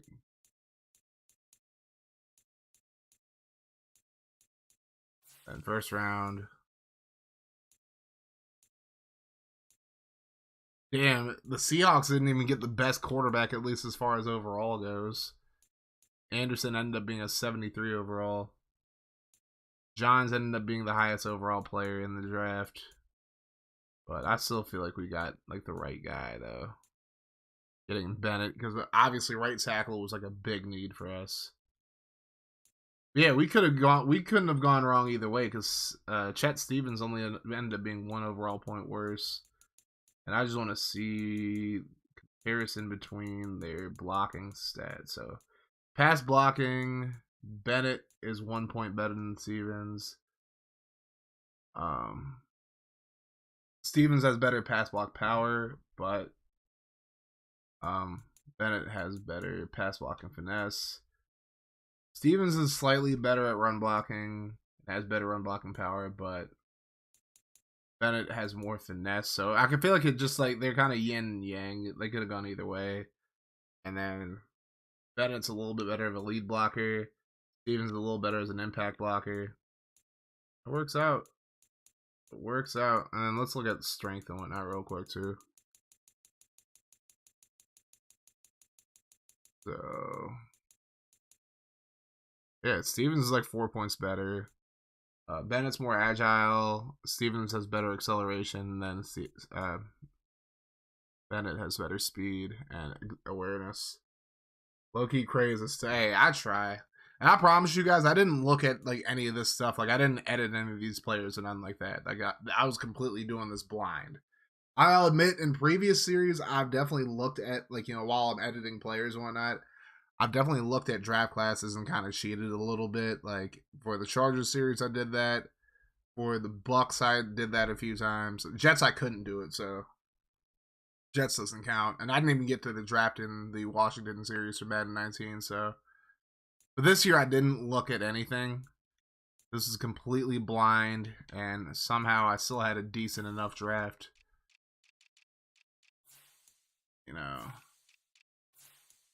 Bennett's a stud. He's going to be a day one starter. Hankins probably won't start year one. Year two will probably end up starting.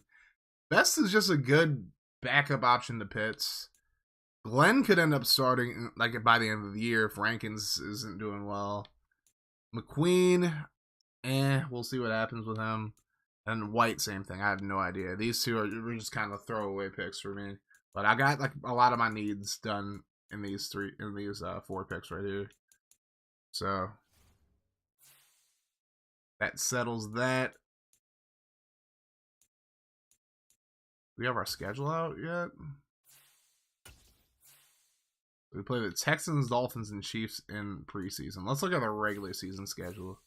We open up on Monday night against the Bucks. Interesting.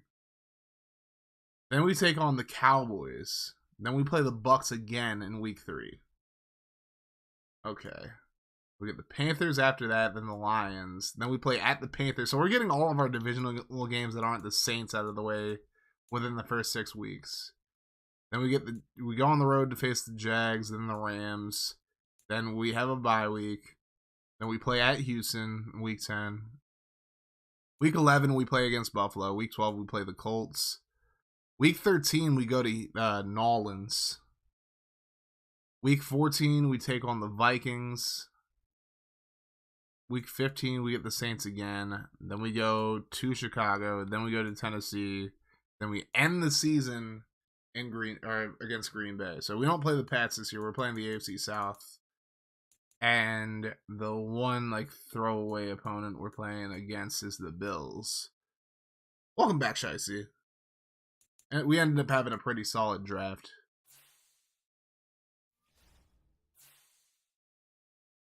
Alrighty. So we are going to adjust the roster. Alright, so let's look at who we got. So Ritter's obviously the starting quarterback. I want to see what Jake Funk looks like as a blocker, though. Not very good, it doesn't look like. He's a 51 run blocking. Patterson's like the best run blocker, but it's like he doesn't have like any finesse or power. So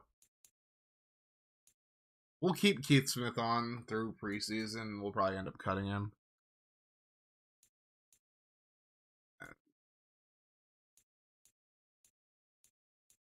We're going to see. We might end up keeping 4 tight ends on the roster. I ain't going to hold you.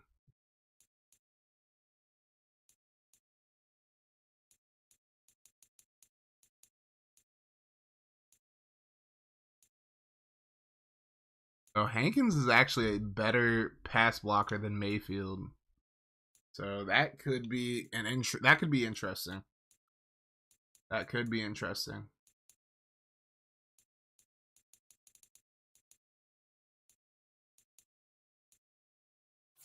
Yeah, we're definitely gonna stockpile some undrafted free agents as well.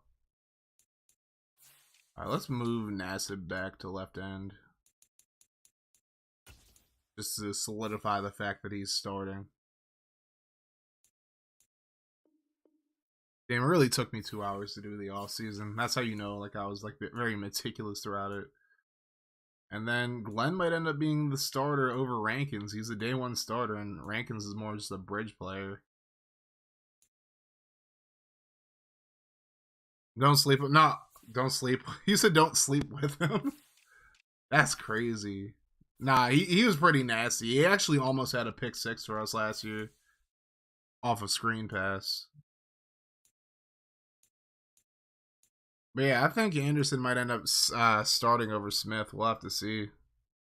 I think Anderson might be ready to start, and Smith will just be like an insurance guy. I mean, all these guys are like young talent I could trade. Yeah, he's pretty underrated, RL. Funny Nassim joke. I don't think he meant it. I think he meant sleep on him, but you know, that's all gravy. And we still got to get a punter too. Still got to get a punter. Alrighty, we're gonna advance to the preseason now.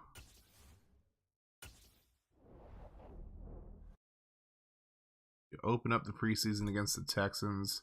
I want to fill out the roster. I'm pretty sure we have the funds to do so. Yeah, because most people say don't sleep on someone because Nassim gave them. I mean, hey, let it. My man can live his life the way he wants, though. He big chilling. Let's sign Jake Bailey.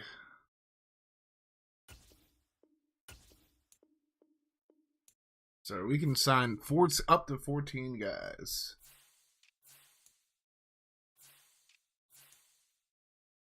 Oh, Shane Buechele is available. Okay. I'm going to bring Buechele in just as a camp arm.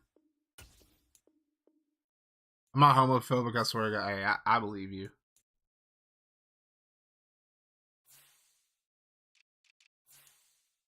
He gets sacks on. Wait a damn minute, Shicey. Chill out, Mo. He probably does, but that man was balling for the Raiders when he first, like before the Gruden shit happened. Before Gruden decided to be a Gruden grimy boy. Go Gruden grinders. Alright, so Raphael Bradford I'm gonna sign.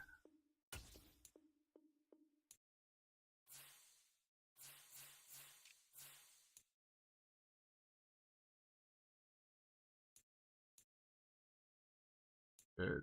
Might as well sign Des Fitzpatrick. We're signing a bunch of former Titans anyways.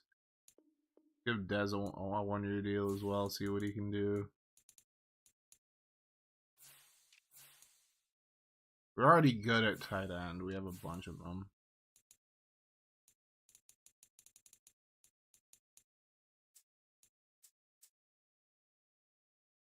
On Morgan. Let me see what he can do. But when he tackles a dude, does he get... Oh, wait a damn minute, Shicey. Relax, bro. Wait a minute.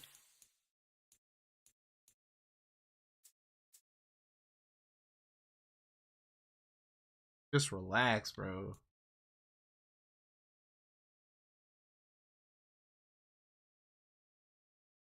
This cutie. No UFG.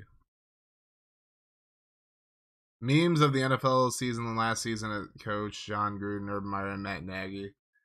Nagy shouldn't have even had a job, bro. That's crazy. Franchise Gaming. Yes, the legend. Franchise Gaming's in the building. My man's FG. Brother Franchise. Let's get Lamar Buckley. What a stud. He is indeed a stud. That is a stud muffin right there.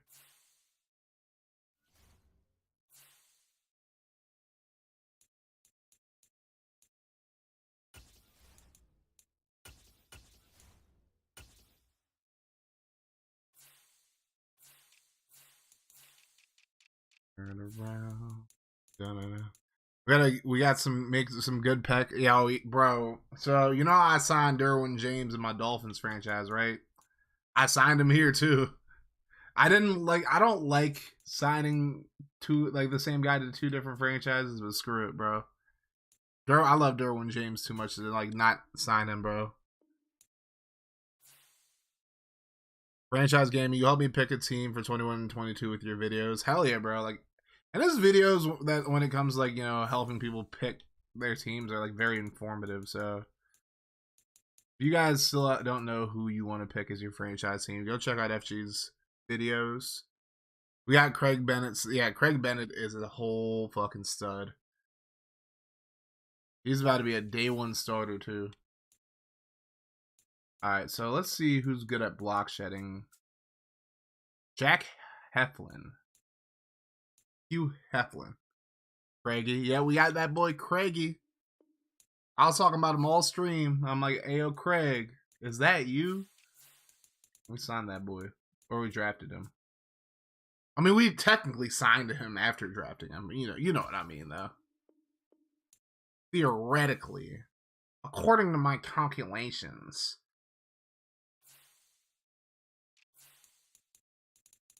Alright, I'm really just looking at... Like, when it comes to signing guys, I literally mainly... Like, when it comes to defensive linemen, I always look at block shedding and strength.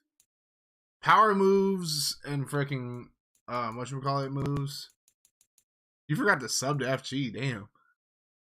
Got my new every video comment then. Craigie. Starting right tackle now. And it happens, Shicey. It definitely happens. But yeah, even like when you have a 3-4 defense, you definitely got to look at block shedding, finesse moves and whatnot for your D line too. Let's bring in Glenn Millard. Glenn Mallard. Glenn Quagmire Mallard. Giggity, giggity, giggity, giggity.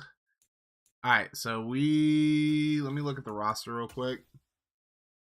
We have 4 more spots left on the roster to sign people.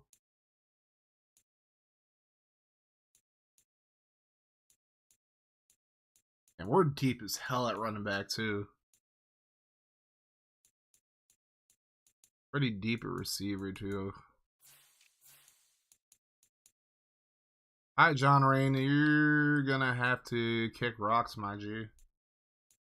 With that Elvis haircut and whatnot, too, bro. Bye-bye. Alright.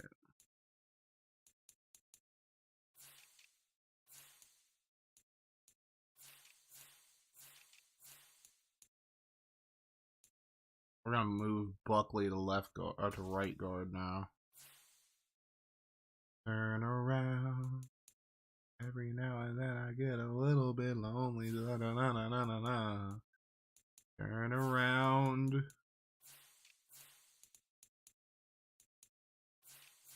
Damn, it's crazy how Timmy Horn basically just became the worst defensive tackle on the team. Even like he was last year, but it's like he's like, oh, I'm the only D tackle. I might start, and then in reality, we just bring in a bunch of other guys. All right, so let's get one more right outside linebacker, one more corner, one more safety, and then like one safety each. So right outside linebacker, corner, safety, and then I'm actually going to play the first preseason game for you guys as well. So you guys get a little treat for coming through. You actually get to see some gameplay. And then I'll play the other 2 off stream. Or maybe I'll play all 3 on stream. We'll see. Let's go. Practice squad eligible. Want to look at who these guys... Which of these guys have the best... Alright. Wayne Pemberton is going to get signed. Alright, so now corners. Who's got the best man coverage out of all these guys? AJ Parker.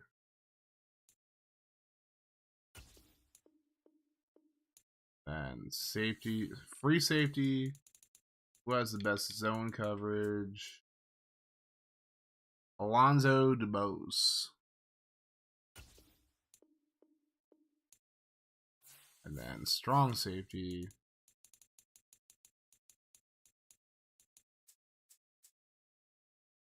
They're all pretty even at tackling, so let me see whose zone is the best. Jamar Johnson will sign him to a 1-year deal as well. All right, now we have a full 7. Oh, we can sign one more guy. Okay.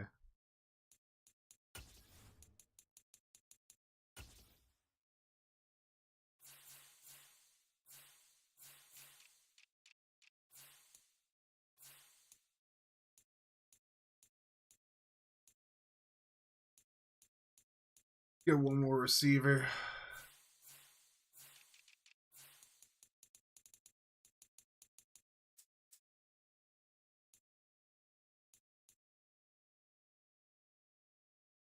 Sign this Nathan Hardwick guy. All right. We're going to play the first preseason game, boys. Make sure sliders are on fleek. That they are.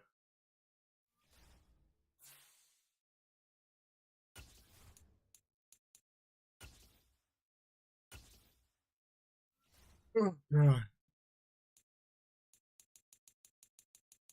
Make sure accelerated clock's turned off. I'm pretty sure I turned it off already. Yep. All right.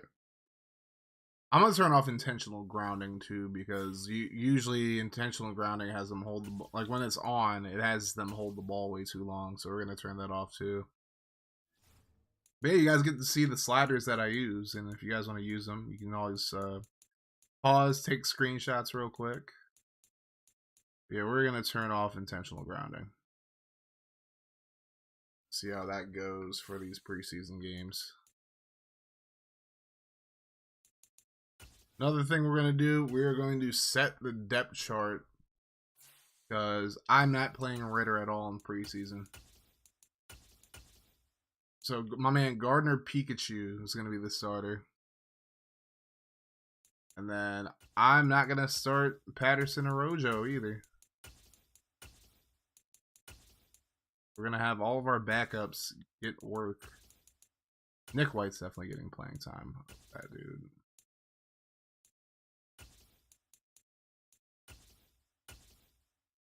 What's up, T-Clink? Welcome in, my dude. QBs get aggressive without intentional grounding, so W. Facts. They don't just hold the ball like the entire game.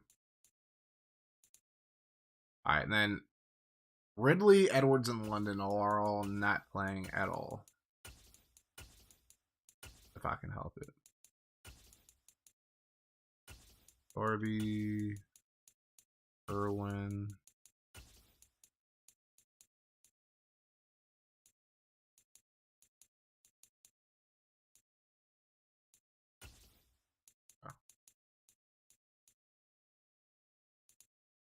And Pitts is definitely not playing a down either. He's like literally our best offensive weapon.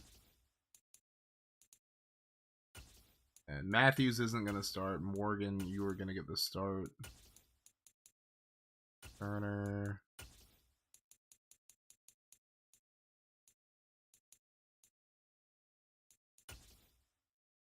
And Mayfield. I'm going to start Hankins, actually, for right now. And all right. Lundstrom's definitely not playing at all.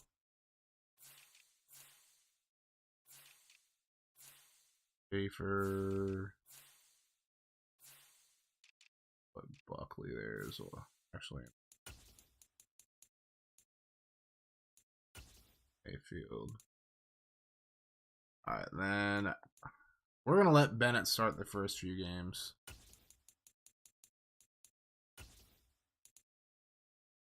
Nassib can... I think... I don't want Davidson to play at all because I want to trade him.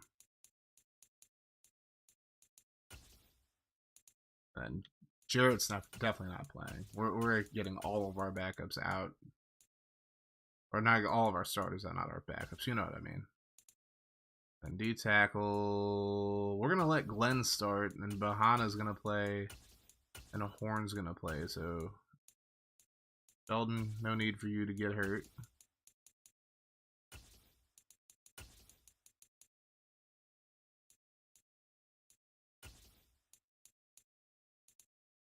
Right, Abikadi's definitely not playing, so my man Ogundeji is gonna play.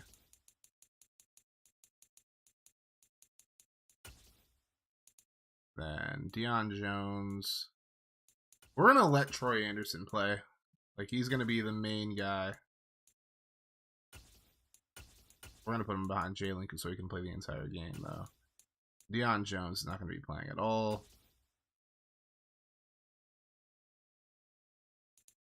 Then D'Angelo Malone's gonna start.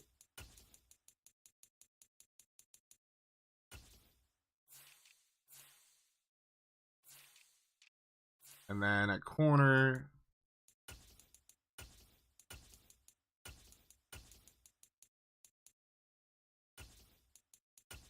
Parker Thompson.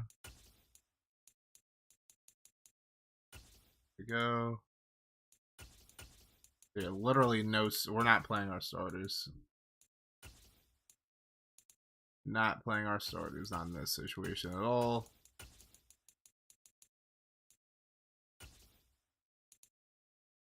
We'll let Koo and Bailey do their thing. You know, Nick White, Corey Ballantyne. Take Fenton off that completely. Patterson, you are not returning kicks. Ballantyne.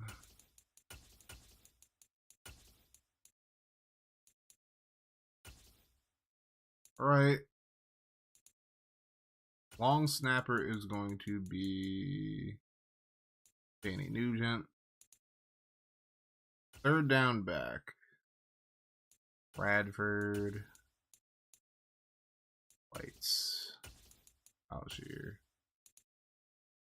And power back is going to be Algier, Funk, then White. Slot receiver is going to be McQueen,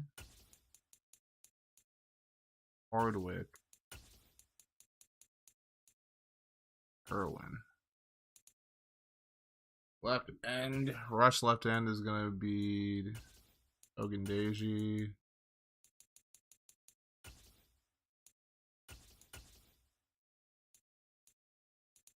Then Malone will be the the right end. Malone, Emberton, Mallard.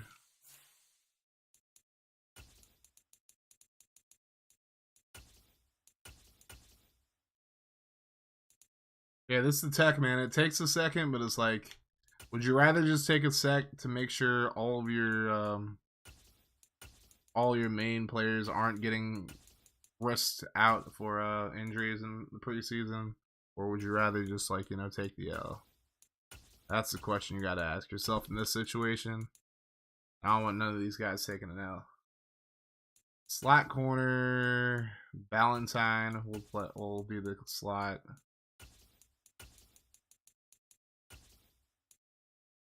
And obviously we'll reset everything later on. Alright, so here we go. We're going to play our first preseason game. And I think after that, I might just play the other two off stream.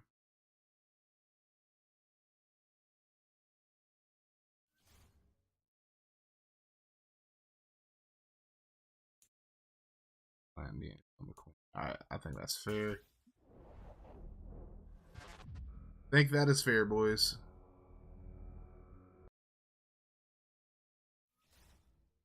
I don't think we have any injuries going into this game. I hope not.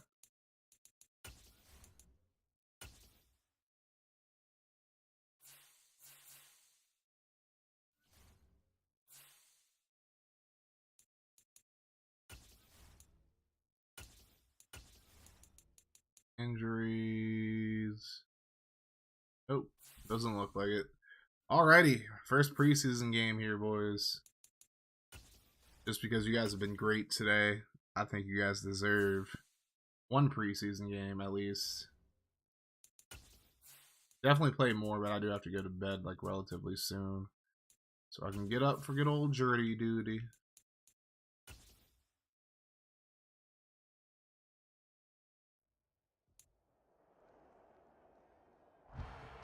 Good old jury duty. Welcome to week 1 of the NFL preseason, where the rookies of today hope to become the stars of tomorrow. It's the Falcons and the Texans on Sunday night primetime.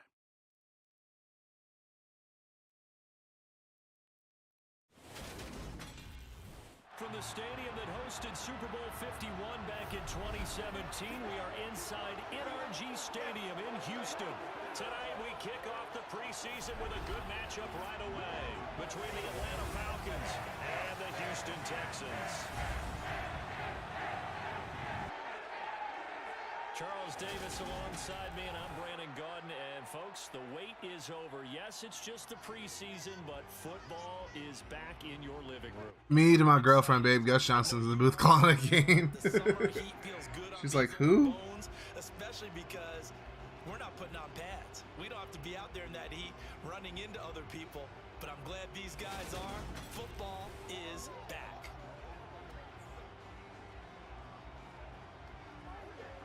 Alrighty, boys.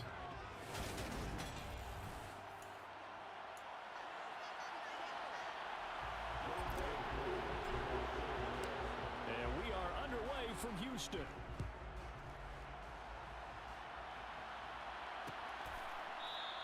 And no run back. Who's gonna say this? I know it's just preseason. So out come the Texans for their opening drive. But Leading him out, the former Stanford man. At quarterback, it's Davis Mills. we beat him with our backups. That's just wild. First carry now. Ooh, damn, Jalen out here coming out swinging. Room to operate there on the first down run. He gets maybe 3. Here's 2nd and 7 now from the 28. They'll run it for the Oh first my time with God. David Pierce. Well, that's to be expected when you have backups in. Before he's brought down. That good for 19 and a first down.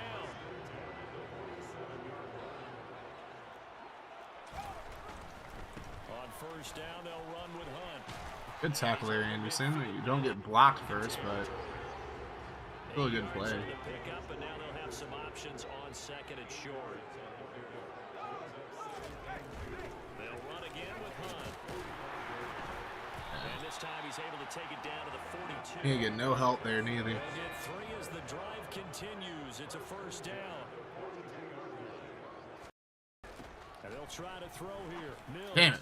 Throwing middle, but it's incomplete. Well, they've been back on their heels a little bit here in this drive, but a chance to exhale just a little bit there with incomplete. I was saying damage because I could have had to pick Now there. have to gear up, try and get 2 more stops and escape. Good this hit there, drive. Anderson. And on the left sideline, he caught it, but out of bounds, according to the head linesman. Incomplete, so the ball a little late getting there, and it's 3rd down. The 7th play now in this opening drive. This is 3rd and long, though. To throw, Mills. Going deep downfield. Let's go. He rifles Picked one, off by it's Hall. intercepted. Picked off by Darren Hall. Darren Hall gets a big pick. Let's go. Possession here as they force the opening drive turnover. They may have thrown the interception, obviously less than. Anderson's already looking really good at linebacker, and Hall makes a big play there. Yeah, not afraid to take their shots. Now right let's see away. how Was that Minshew like a Mania looks. 9-9-9 route? 9-9. Oh, they got John Ross now. Just went ahead and went for it. Didn't work out so well because it certainly appeared the defense was prepared. But I'm with you. Okay, so it didn't work this time. Doesn't mean we won't try it again later. So here come the Gardner Falcons now to Minshew. get the football for the first time. They'll be led out by Gardner Minshew, 6th-round selection in 2000. You should turn off commentary. All you need is pray legendary commentator. And, I mean, that's fair. I mean, you're never going to hear it in the videos anyways, but I feel you. But 21 touchdowns for the Jacksonville Jaguars. Great personality, and everyone gravitates towards this guy. Teammates love to win with a quarterback who leads them like that, and fans love to root for a guy who seems just like them. Starting the drive with Algier. Ooh, good run, Algier. Okay. Across midfield and inside the 45. 10 yards there to start the drive, and just enough by about the length of the football for a first down. Now Minshew. Damn. Under pressure, and the Texans able to get in there. That was a good play call. Marcus Davenport. It'll go as a loss of about 8 as he gets in there to drop it. On second, here's Algier. And he's taken down at the 50 after a short gain of 2. Early down stuff to put this offense in a precarious position. We know they're securing the point of attack, especially against the big-bodied guys in the middle of this D. Oh, come on, Fitz. And this pass broken up. Watching the Purdue Penn State game and stream while drinking some great lemonade. Sadly, you got school tomorrow. Damn. Sorry to hear that, sports. Well, I have jury duty if it makes you feel any better. Oh, we pinned him down at the 1. Let's go. But he certainly was there. How about that? Pinning him down at the 1-yard line and help. See who got down there. That was a good punt there by Bailey. And then it was recovered by Parker. Okay. I don't know who Parker is. You can do that on special teams. If I'm a defensive coordinator, I might be thinking safety right now. Houston's offense already at the line, set to get going. Remember last time out, they threw the interception on their first drive. Good news, their defense backed him up, so it's still 0-0. Oh my God! They got called for holding now. Yeah, one great. And now look at this, big gain, but a fumble. But this will fortunately wind up out of bounds. Holding offense. So now, I think even our referee is confused. The defense accepted the holding penalty, but they just got the ball on the fumble recovery, so that will be negated. That's a tough one to comprehend. They'll try to get. Yeah, maybe I should turn off commentary because no, like we didn't recover the fumble. What are you talking about?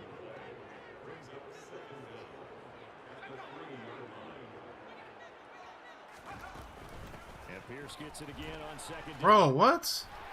Room here to run. And we need more help than that, man. We need some help right there.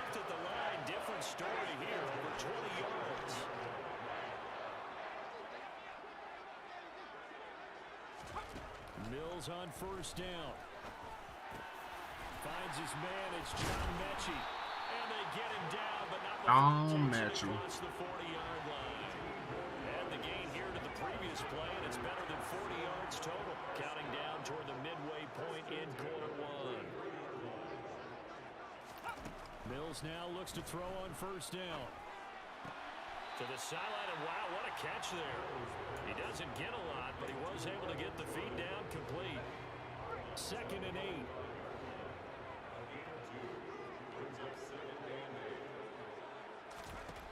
Looking to throw is Mills.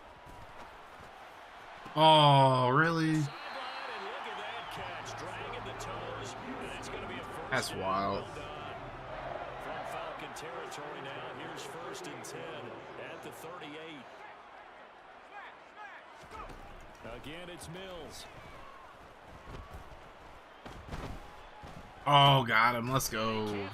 Glenn gets the sack. It looks like a 12-yard loss there on the first down sack. The coverage sack right there, but it's still great to see Glenn, who people probably felt like I reached on him. Hoping to find another avenue of escape. It didn't exist. Great to see that he worked out there. Mills now from the 50. Escaping the pressure right. It's caught downfield. God, really? And he's going to be taken down at the 28-yard line. That's a good bounce back play right there after taking a sack on first down. Didn't quite get it to the marker, but now they're in a much better spot for a 3rd and short yardage call. If you're the offensive coordinator, you like looking at that. Let's go. Trying to get it to Ebron, and it's intercepted. And the Falcons are going to get the Laramie Tunsil's hurt for them now. Past the 20-yard line. So the ball changing hands on the interception, but meanwhile here we do have an injury on the play. Well, you hate to see this before the regular season even begins. We'll take a break. That's exactly why I have all my backups in now, because I'm not trying to risk anybody getting hurt who's going to be playing on the regular. Minshew sets to throw. Here's Dez. That'll be caught by Dez Fitzpatrick. And they get him down, but not before he takes it across the 40-yard line. 17 yards and a first down for Atlanta. Here's Minshew. Boom. That's into the hands of That's again. And they'll get to him USU, yeah, I am with you on that, sports gaming. Definitely with you on that. They'll go play action here with Minshew. Ooh, you bomb. You gotta catch that, McQueen. A lot of force bearing down on him there. He could not hang on. It's third down.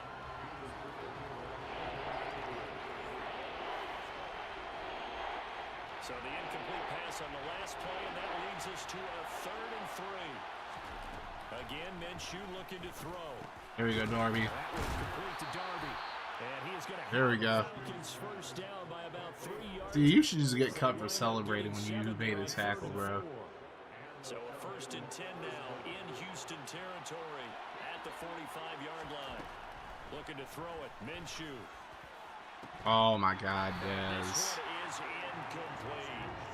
Well, they've got man coverage on the outside, and my scouting report on these DBs tells me that they love to take matters in their own hands. They want man coverage, not zone.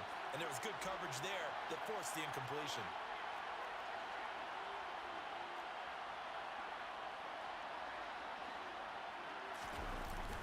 Algier now up the middle. And he's going Decent run there. 43. They do get a couple, but they'll be left staring at a 3rd and 8 coming up.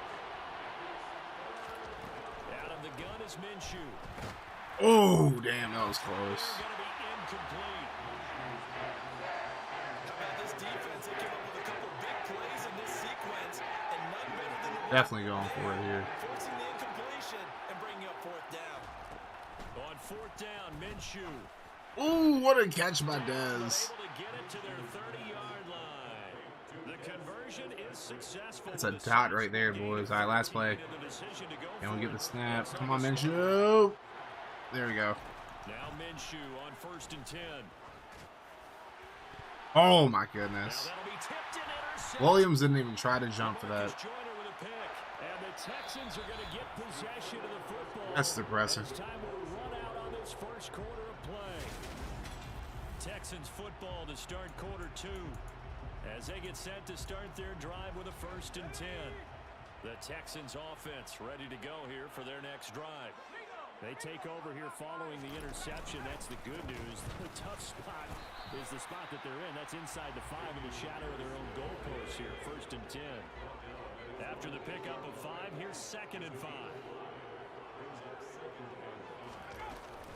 And Pierce gets Ooh, good hit, Anderson. and he's going to be taken down shy of the 10, right around the 9-yard line. Anderson out here laying wood. For the Falcons, 5 men in the secondary, now on 3rd.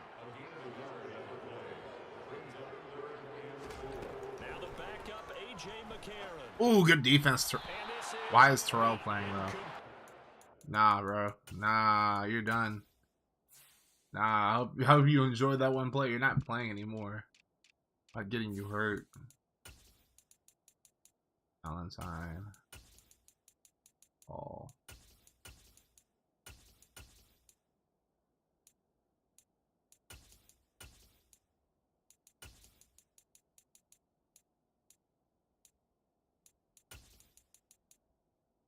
I don't know what y'all thought this was, but it definitely ain't that.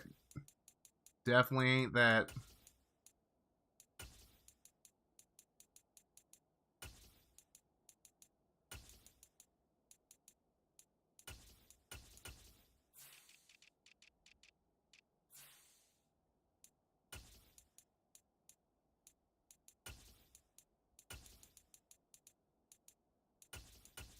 Definitely ain't that, pimp.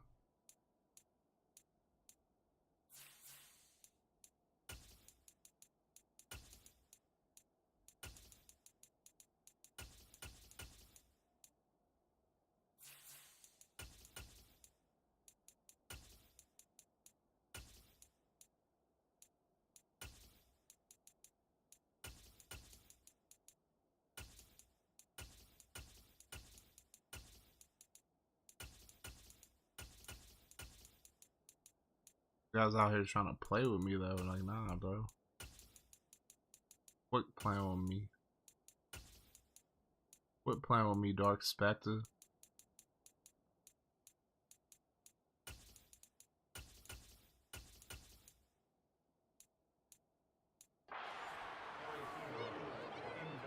here's Cameron Johnston now, as his first punt will come from inside his own. Oh no, Abicati's in the game too. Like, no.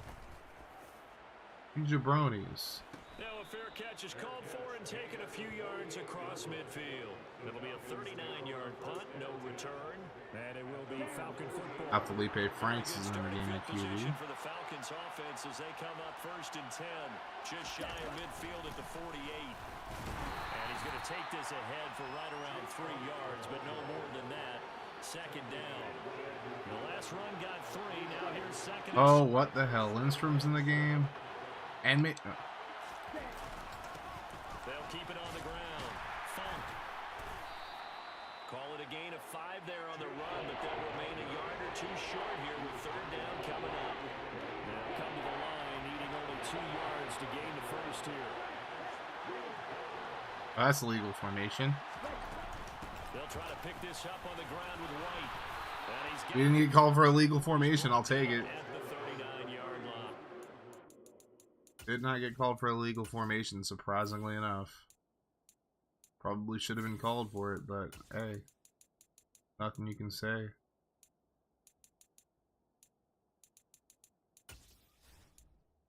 Hey, nothing you can say.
Too many pimps on right now. I feel you, Spectre. I'm probably gonna get off after this game, to be fair, but I should have got off a second ago. But like, I'm like, nah, we gonna play this game. Good God. Good God. Pemberton.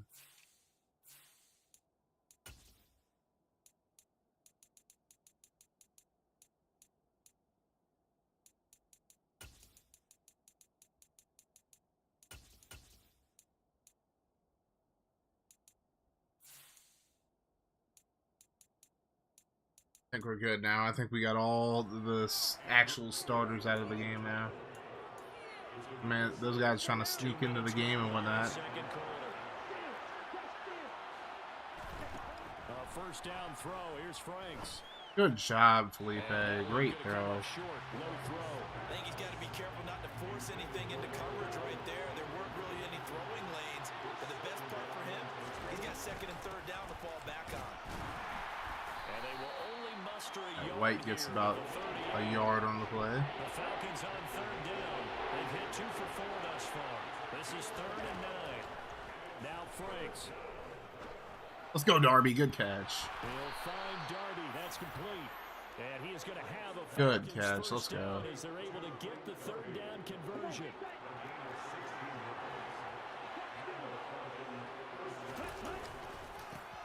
They'll try the left side.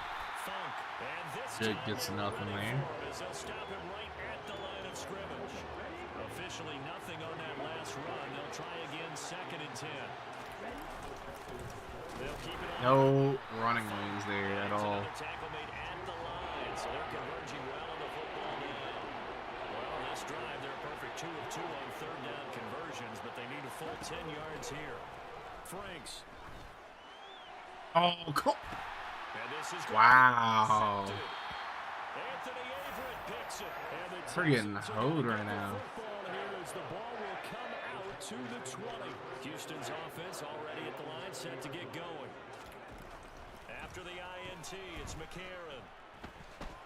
Let's go. Pressure brought in. Mallard gets the sack. For the sack. That one will set him back nearly 10 yards here on first down on the sack. Coverage sacks, man. It's 2nd and 19, and the road gets a bit tougher from here.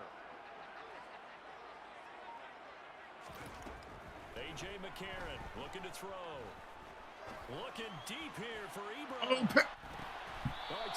Oh, he picked it. Let's go. Picked up by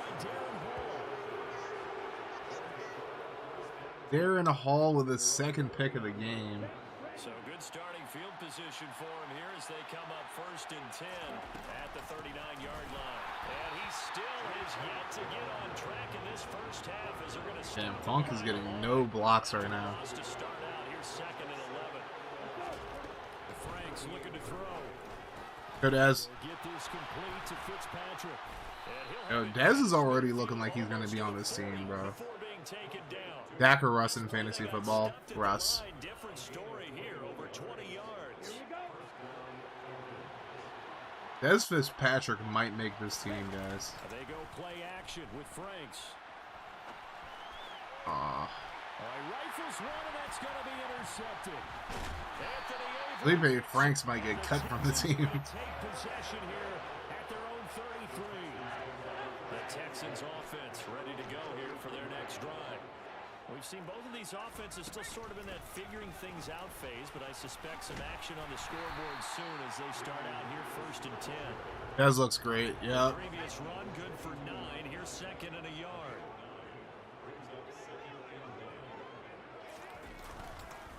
Ooh, good tackle though. Good cleanup there. Rose gets the tackle there. Good, but nothing there, and now it's 3rd down and inches.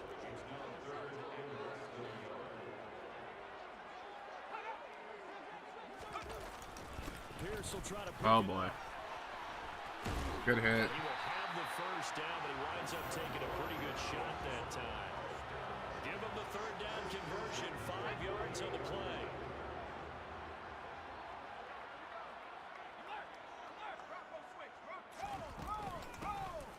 On 1st down, they'll go to the ground attack. He finds some way to turn this into positive yardage as he struggles forward for a pickup of about 2. Well, any lane that might have been open there was closed pretty quickly, and that was because the defensive front, they won that battle at the point of attack at the line of scrimmage. They used great leverage, held their spot, and stacked him up. And he's able to get this one down to the 40-yard line. And hold on here, because on that last run, it looks like we have a player who was shaken up. I think the word. Especially here in the preseason. Hopefully nothing serious. They'll take a look at him, and we'll step aside for a moment. I was looking at my Facebook, just talking to myself. First and 10. Oh boy. They find some open field here. And he's got this down almost to the 20 before he's dropped. 81 yards for him on the ground so far tonight as he has been terrific in this first half. All runs on this drive so far. It's 1st and 10. And now they'll throw it with McCarron. Let's go. Let's go. Let's go. He's gone.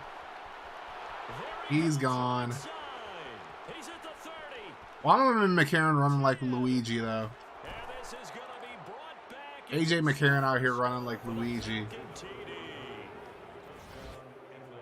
Oh, backbreaker. That'll drive the coach, the offensive coordinator, just crazy. You get it all the way down there in the red zone, can't capitalize. Instead, they go the other way. Yeah, but Dez Fitzpatrick, I mean, if he plays well the next 2 games, man, he'll definitely have a spot in this team. Scoop and score is their motto, and they just did it. And you can bet they're preaching 2 hands on the ball here as the kicks away following that fumble return. And this will be a touchback as that sails over the end line. Getting set to go Avian again. Feast. Look at the back heading onto the field. I remember him. And for him, it's been pretty limited involvement down on the scoreboard. Maybe time to turn to this guy. And you know me well. Winning games to me means starting with the running game and continuing to press the running game.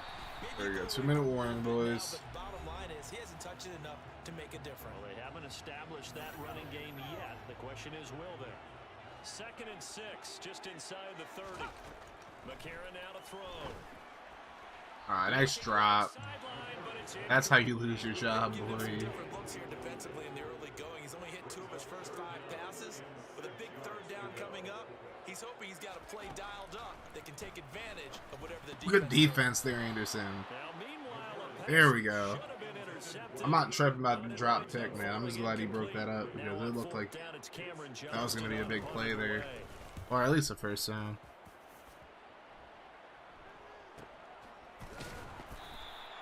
That'll be a 44-yard boot, just a yard on the return as he's covered up quickly. And the Falcons will be taking over 1st and 10. There he is, the man taking the snaps under center, heading out for the next possession. Interesting stat line right now. Technically, he's completed 4 passes, 2 to his team and then 2 to the wrong team. It makes you wonder what he's seeing downfield because he has completed 2 passes to his own team, but the interceptions are troubling. Is he going through the wrong reads, the wrong progressions? Is he getting fooled by defenses? They've got to figure that out over the sidelines, working on that Surface Pro to see what they see.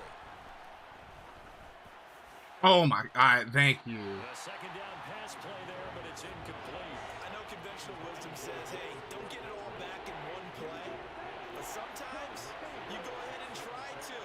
They tried to get it all back on that one, weren't able to do so. Now on 3rd and long, they'll look to throw. God. Pressure gets to him, and down he goes. Back at the 4-yard line. All right, well, my backup quarterback's ain't no good. First of their timeouts. So as they take it over, we step aside. The Falcons send out their punter as the drive goes backwards, so he's on to punt it away. He'll take it at the 42. Good hit. There we go. A 46-yard punt, 4-yard return. And the Texans will take over with a 1st and 10. The Texans with the football here late in this first half.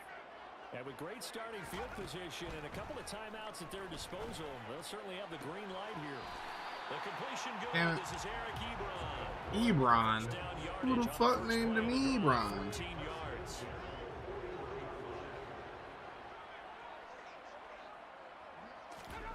There's McCarron to throw. Oh, give me that. Trying to get it to Ebron, and it's intercepted.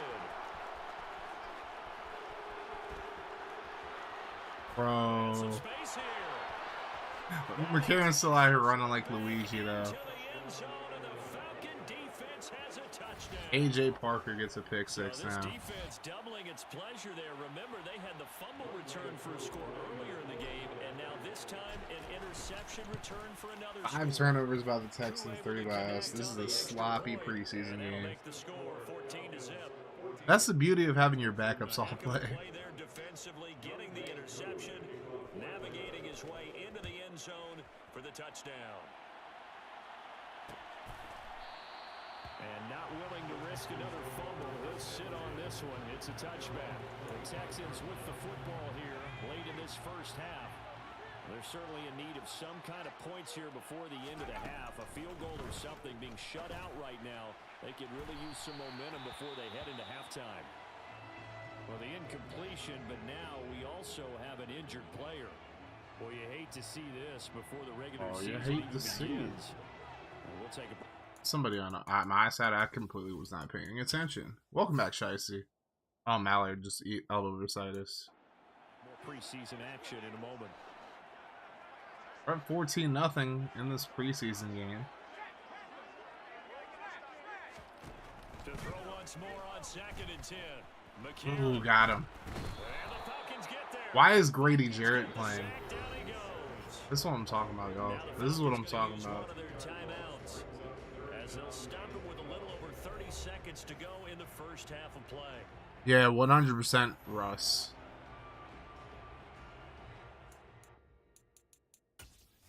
It's that shit, man.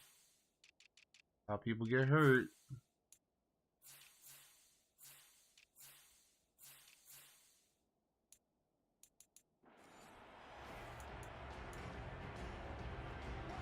McCarron following the sack. He leads his guys up on 3rd and long.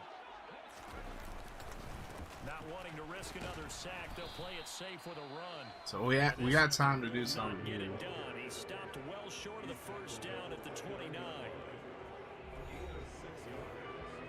On fourth down, out is the punter, Cameron Johnston, to boot it away. He's been a busy man here in this first half as he gets it away. Damn.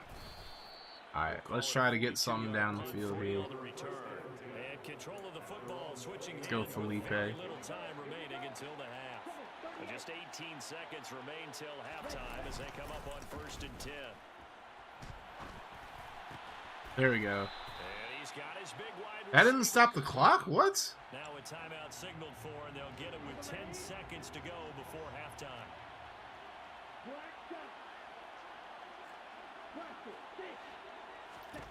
On 1st down, here's Franks. Oh, that's a pick six. And for the 3rd time here in this half, it's intercepted. And a potential turning point as they'll get the Ola Danny gets the pick. position late in this first half. So with 4 seconds to go in the half, here's the field goal unit onto the field. They'll spot it at the 47, so call it a 57-yard Oh, Jesus, what a kick. And that one's not going to get there. Not That was bad. an ambitious effort, but it's well short. So we have reached halftime in our first preseason matchup of the year. As we'll get you over to Orlando, where standing by is Jonathan Coachman. He has our EA Sports halftime report. Okay, Brandon, thank you very much. Back to you guys in just a minute as we've started the countdown to opening night. Remember, the preseason has shrunk from 4 games down to 3. So just 2 more weeks of preseason action follows this, and then we get it all started on the first Thursday after Labor Day. Meanwhile, for the Texans, it's been no contest in terms of the rushing yards. You see a much, much brighter picture there. Most of the starters are likely done. These coaching They've been staffs done for a getting minute, ready but to okay. evaluate the youngsters in the second half. And to call the remainder of this preseason opener, we go back to Brandon Godden. Okay, Coach. And we get the ball to start the second. Let's go. As we welcome everyone back in for quarter number 3. Probably not likely to see many starters in the second half as we get back at it underway in this preseason opener. And he will make it to the 20-yard line and no further.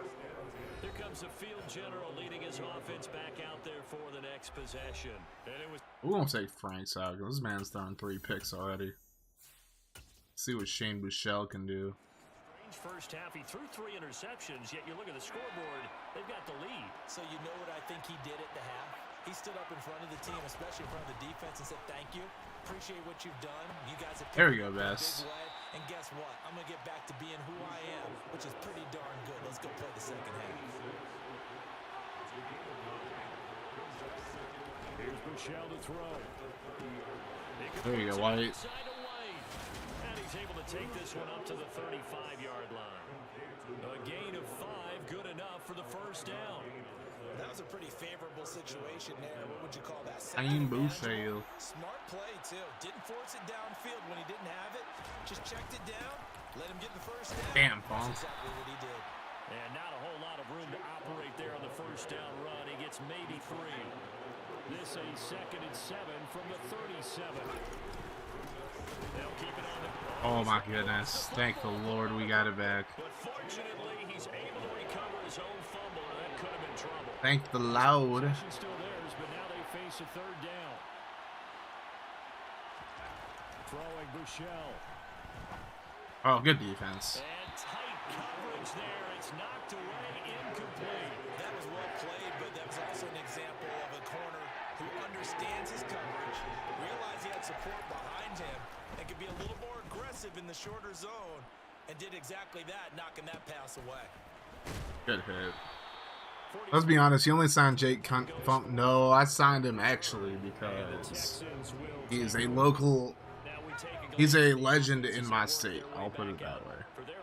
He's like a high school football legend in my state. And Charles, they're certainly still right in this game, but they need that offense to wake up and in a hurry. Yeah, I like the way you put Yeah. it. They certainly did seem to sleepwalk a bit in the first half. Oh, they got Tavian Feaster out here running now. It's their turn now to go out and try and get some points.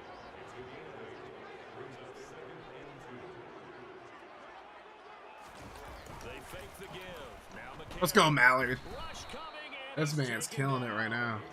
They'll wind up losing a full 9 yards.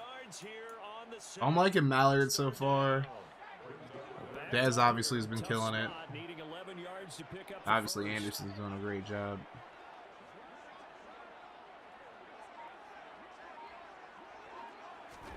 Now here's McCarron on third. Wow, another pick six. Lord have mercy. This is a sloppy ass game right now. Falcon defense has a touchdown. Well, I mean, you get it. They're trying to make something happen here in this third quarter, CD, but I don't think a pick six is exactly what they have. We have a scoop and score and 2 pick sixes so far in this game. This is rough. This is a rough play if I'm the Texans, bro. And that one, it backfired in a big way. So they throw the pick six. They'll get another shot at it now as this one's in the air. And that'll carry over the back line of the end zone for a touchback. And the football going back over now to the Houston Texans. I kind of feel like they've reached a do-or-die point in this game, Charles. If they're going to try to pull off an impressive comeback, it has to start right here, right now. Yeah, now they've got a final chance to get out of this situation, but they also understand they've got to move the ball and move it fast. In addition, they need to save as much time so they can get 2 more possessions. A nice overthrow. Looking left sideline, but it's incomplete. All right, help me out here a little bit, partner, because what I'm seeing is a passing game that's just struggled to complete anything. No rhythm, no timing. Seems like every pass is also contested well, so give some credit to the defense. To throw is McCarron. Man open, here is Jones. And he'll be taken down, but not before they work it across midfield. How about 25 yards on third down? They'll take it. From Falcon territory now, here's 1st and 10 at the 46. McCarron. Got him. It's a short one here, complete to his time. Craig, check Discord DMs. And he'll be brought down just shy of the 40.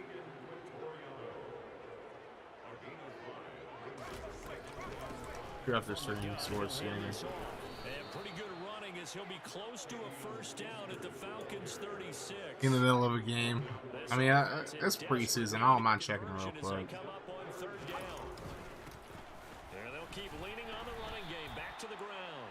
And he is going to have a Texans 1st down as he's able to get about 3 that time on 3rd and inches.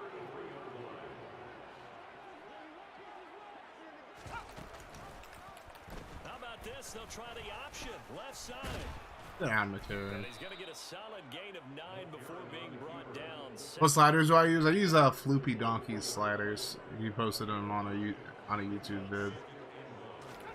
From the 24, McCarron. He finds his man. Complete. It's Warren. Damn. Hey. Get this down inside the 15. Might try Mills sliders though. He's certainly done a nice job spreading the ball around on this drive. This time he gets it out to his back. And it's another Yeah, he's very underrated. I haven't checked out a ton of his content, but I like his sliders a lot. Instead of being aggressive and making plays. On 1st down, they'll go to the ground attack. And he is going to be stopped cold behind the line of Wedge scrimmage. Porkins? Nah. Lose a yard there, and it's 2nd and 11. Man, Wedge Porkins out here.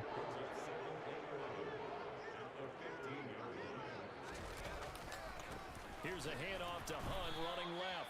And again, the run defense stout this time. He maybe gets back to the line of scrimmage, but no more. 3rd down now, and those last 2 plays indicative of how things have gone for them. Just nowhere to go on the ground and struggling to put up points. Oh, I was about to say, don't you dare get mossed by him, bro. So close. That close to their first points of the game. Just need to hang on just a second. Go ahead and shank this big guy. Complete the process of the catch through the jostling from the defender. Made this one. Myers' kick is good, and the deficit drops now from 21 down to 18. So he missed that field goal earlier, but he says not this time. Able to knock it through, give his guys 3. I like his poise. I like his confidence, his belief in himself. Sometimes when you miss that first one, you see a lot of guys sag and they can't make the next one. Not in this case. Stepped right up like a pro. And he will be brought down here inside the 20. Good coverage as he's dropped at the 17.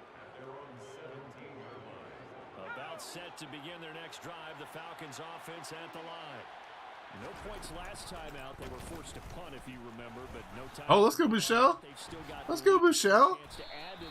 Out here getting busy on him real quick. New drive starts. 9 yards on the first down. Keeper, and it's 2nd and 1.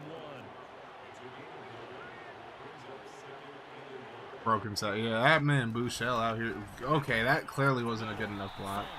And he is met quickly in the backfield. Down he goes, folded like a lawn chair. With a heavy set out there. 3 tight ends in the formation for 3rd and 3. Good catch. There you go, McQueen. My man could have picked that off, but he wasn't paying attention. That's how you get cut from your team. One of the simpler routes in the playbook, but oh so effective. Nice completion there. Keeps the sticks moving. They'll run on first down. Funk. Good run. And he slips up past there we go. 45 before being tackled. 15 yards, first down, Atlanta. Those are the types of runs they told us they want to see more of. Look, they love the 60 to 70-yard runs, but those 10 to 20-yarders, they can help you win a ball game. And that means everyone's invested because you know man's out here just running them down right now. People. But when you get your perimeter guys involved downfield, now we can run up the middle. Running game, and they know it helps their team. Except our freaking guards are not good. In his tracks behind the line of scrimmage. It'll be a loss of a couple on the play, so now 3rd down coming up. Michelle looking to throw. Damn it, just overthrew him. That is incomplete. Coverage was awfully tight there on 3rd down. They actually closed off all the passing lanes, forcing the Go for it here. and bringing up 4th down.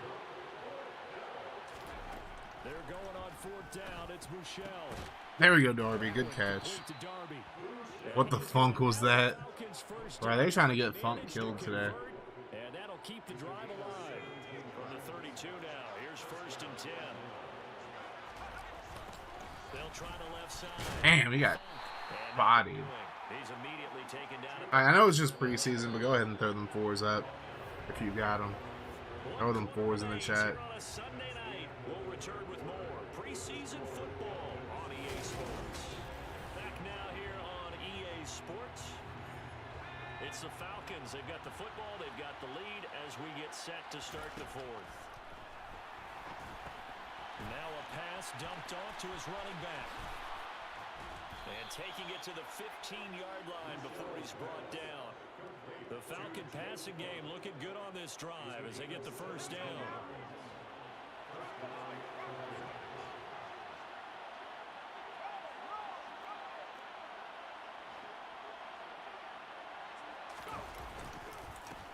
Up the middle they go. Here we go, Funk. All the way down inside the 5 to the 4. Dez is hurt now. That's not good. Let's funkin' go. Hey. Well, injury's never good, especially here in the preseason. Hopefully nothing serious. They'll take a look at him, and we'll step aside for a moment. On 1st and goal, damn, I got scared. Dislocated hip. Damn, bro. I hate that for him. Too many options available for him, were there? No, there weren't, and at least he was able to get back to the line of scrimmage, so they didn't lose anything, but you're exactly right. You could have scored, yeah, but I'm just like, yeah, if I try to make that run, he's going to get fucking hit. And fumble it, with my luck. To be unlucky. 2 straight shots on the ground, now on 3rd, do you go to the air? I think the possibility exists, and if you're doing it, you're probably going play action since you're Damn ran it, bro. twice. All right. But I often think that 2nd down is the time you go play action and throw the ball. I say commit to the run and think about it being 4 down territory.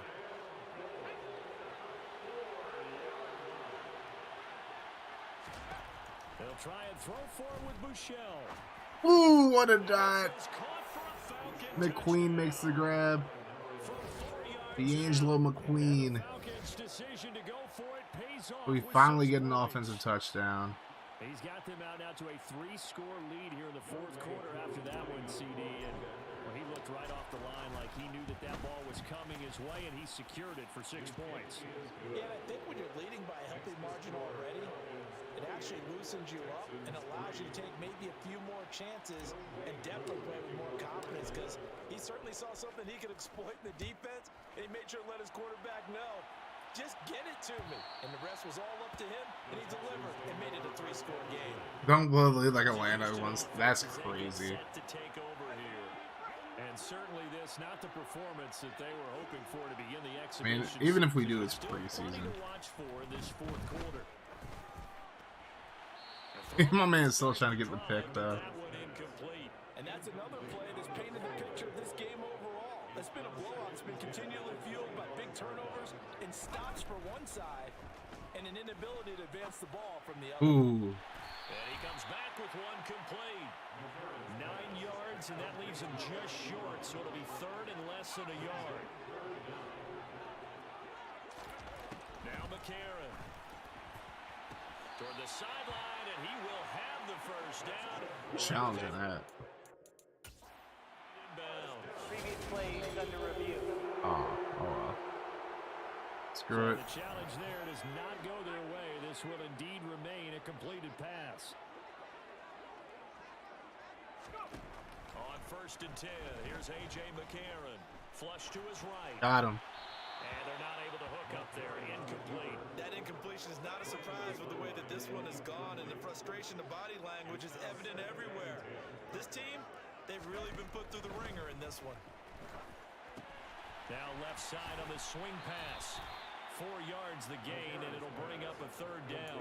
Good reactions there defensively. That screen was a little slow in developing, and they That's shut that happened too one down here. with a little gain.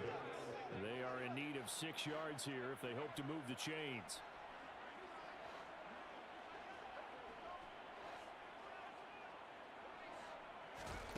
Again, they'll throw it with A.J. McCarron.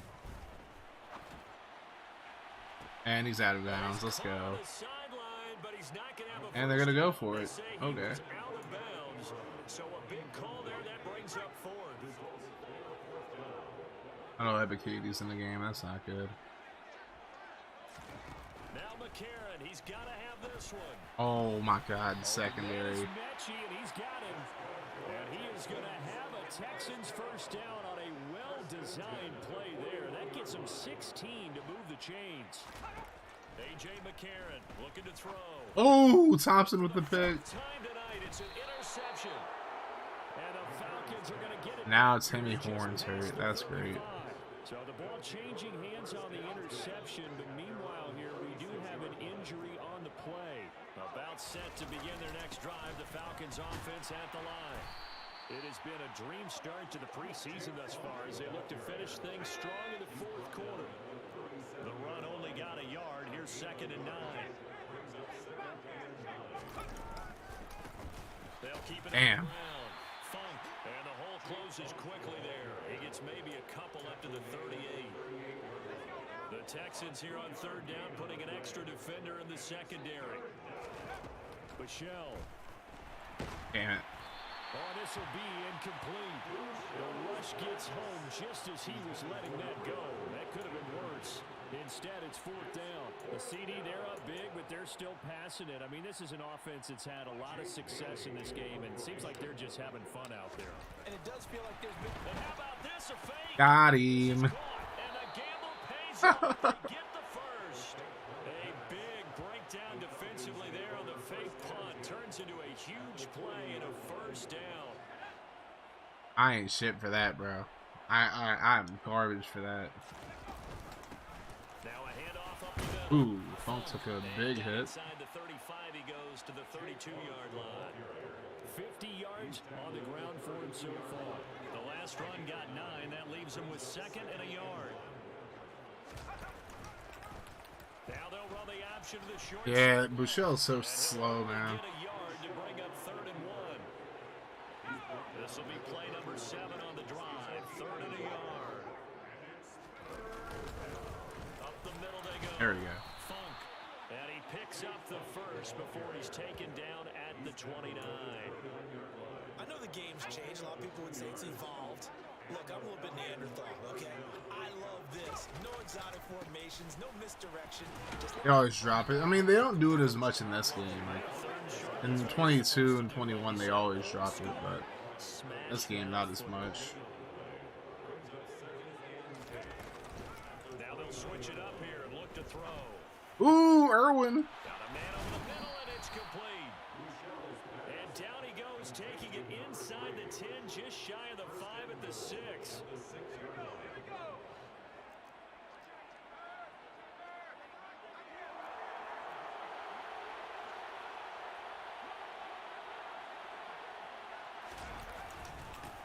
On first down, Funk.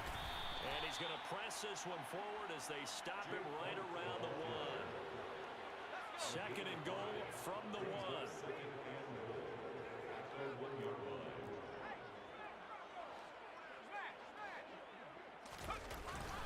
He'll try again. Damn, I couldn't get in there. For the end zone, but he's not going to get there.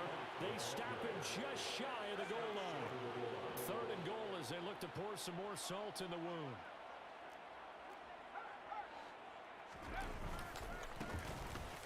There we go. And he will get into the end zone. It's another touchdown. This thing is ugly.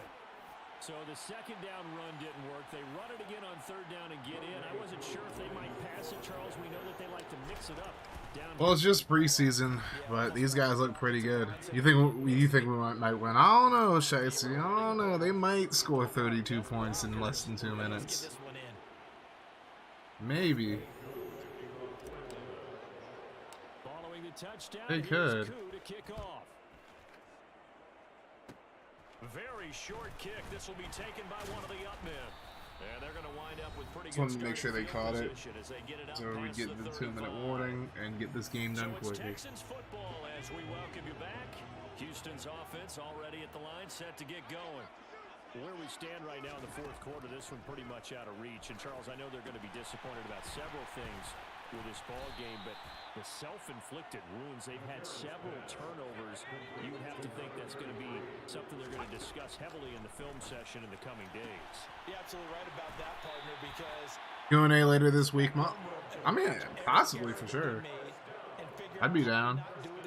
So, Shicey, just so you know, so usually I stream on Twitch, so if you want to follow me on Twitch, you'll definitely see me like over there. But I've done Q&As on the channel before for sure. Like I might do one for getting 2,000 subs, honestly. Ooh. And this is exactly why I didn't want Grady Jarrett fucking playing, bro. Shit like this. There appears to be an injured Falcon on the field. Well, you hate to see this before the regular season even begins. And we'll take a break and come back. More preseason action This in a moment. game, bro.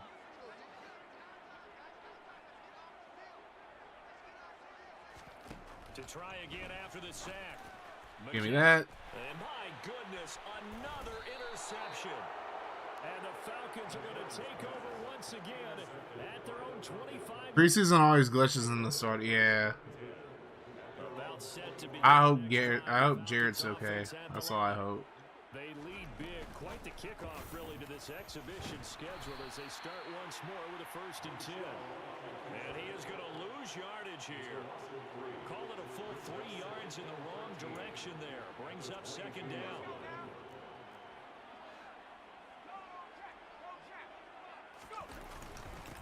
Up the middle they go. Funk.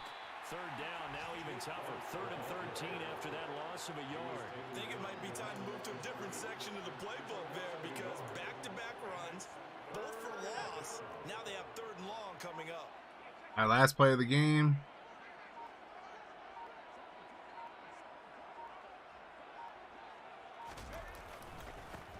On 3rd down, Funk. Through week 1, give me some overreactions for the team. It'll be a game but it won't be enough. It leaves them with You're talking about this team right here.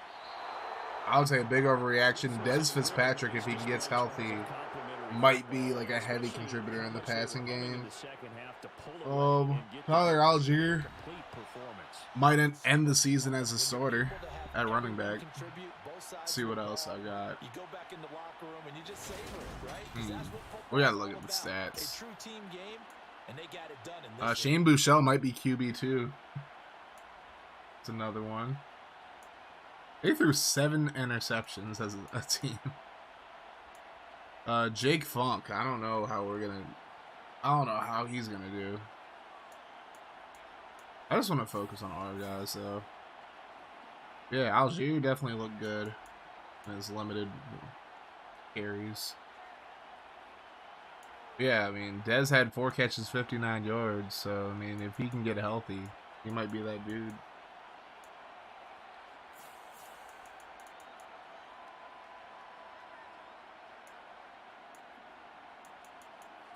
My phone is weird, won't let me join the Discord, so you can use it. I saw your DM sports game. I got you after this stream. Yeah, I think the dime back spot is definitely wide open. Glenn Mallard might actually sneak onto the team as a UDFA too. That's another overreaction. Might sneak on the team.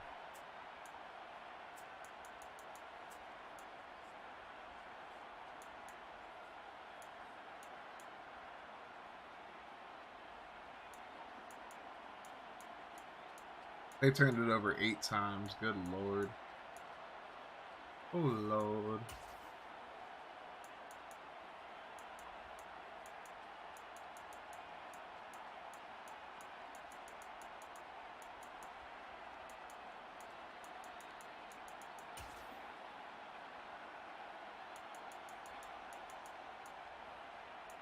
D'Angelo McQueen might also make some waves in the passing game as well. Yeah, this Mallard dude.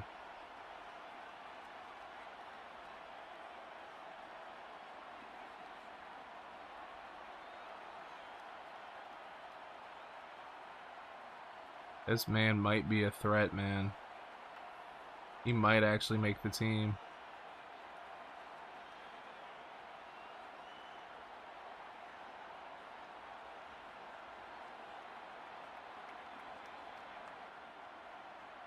Break me, easily replace me.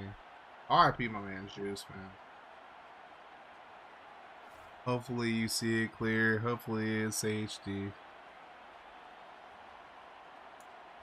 Boys tell me what lies, baby, tell me how you hate me.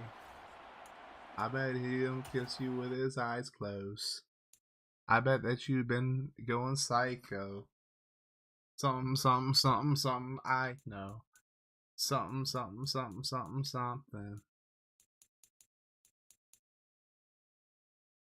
There's a thin line between us, love and hate. No, bro, yeah, I know that song, Shiesty. Bro, I'm telling you, when Juice was alive, I would play Juice WRLD like almost every day. Like, as much as X's passing messed me up, I think Juice's passing hit me even harder than X's. Because I loved XXX Tentacion as well.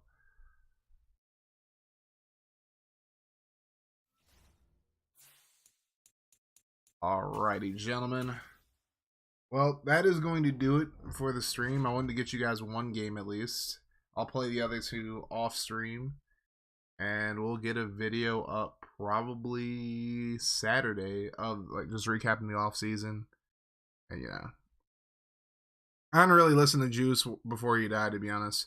It's funny. I didn't even know who Lil Peep was until he died. And then I listened to his music. I'm like, bro, I wish I would have listened to this dude while he was still here. Like, I didn't even listen to Lil Peep until after he passed, so ain't nothing wrong with that, really. I'm sure, like, Lil Peep's mom put it perfectly. It's like, she's glad that people are hearing his music now. Like, you know, and then, like, she thinks it's silly for people to get mad over that type of shit. But yeah, like, Juice is so talented. Lil Peep is really talented. X was talented. Like, they could have changed music. I mean, Mac Miller definitely hurt hard too, man. R.I.P. to Mac.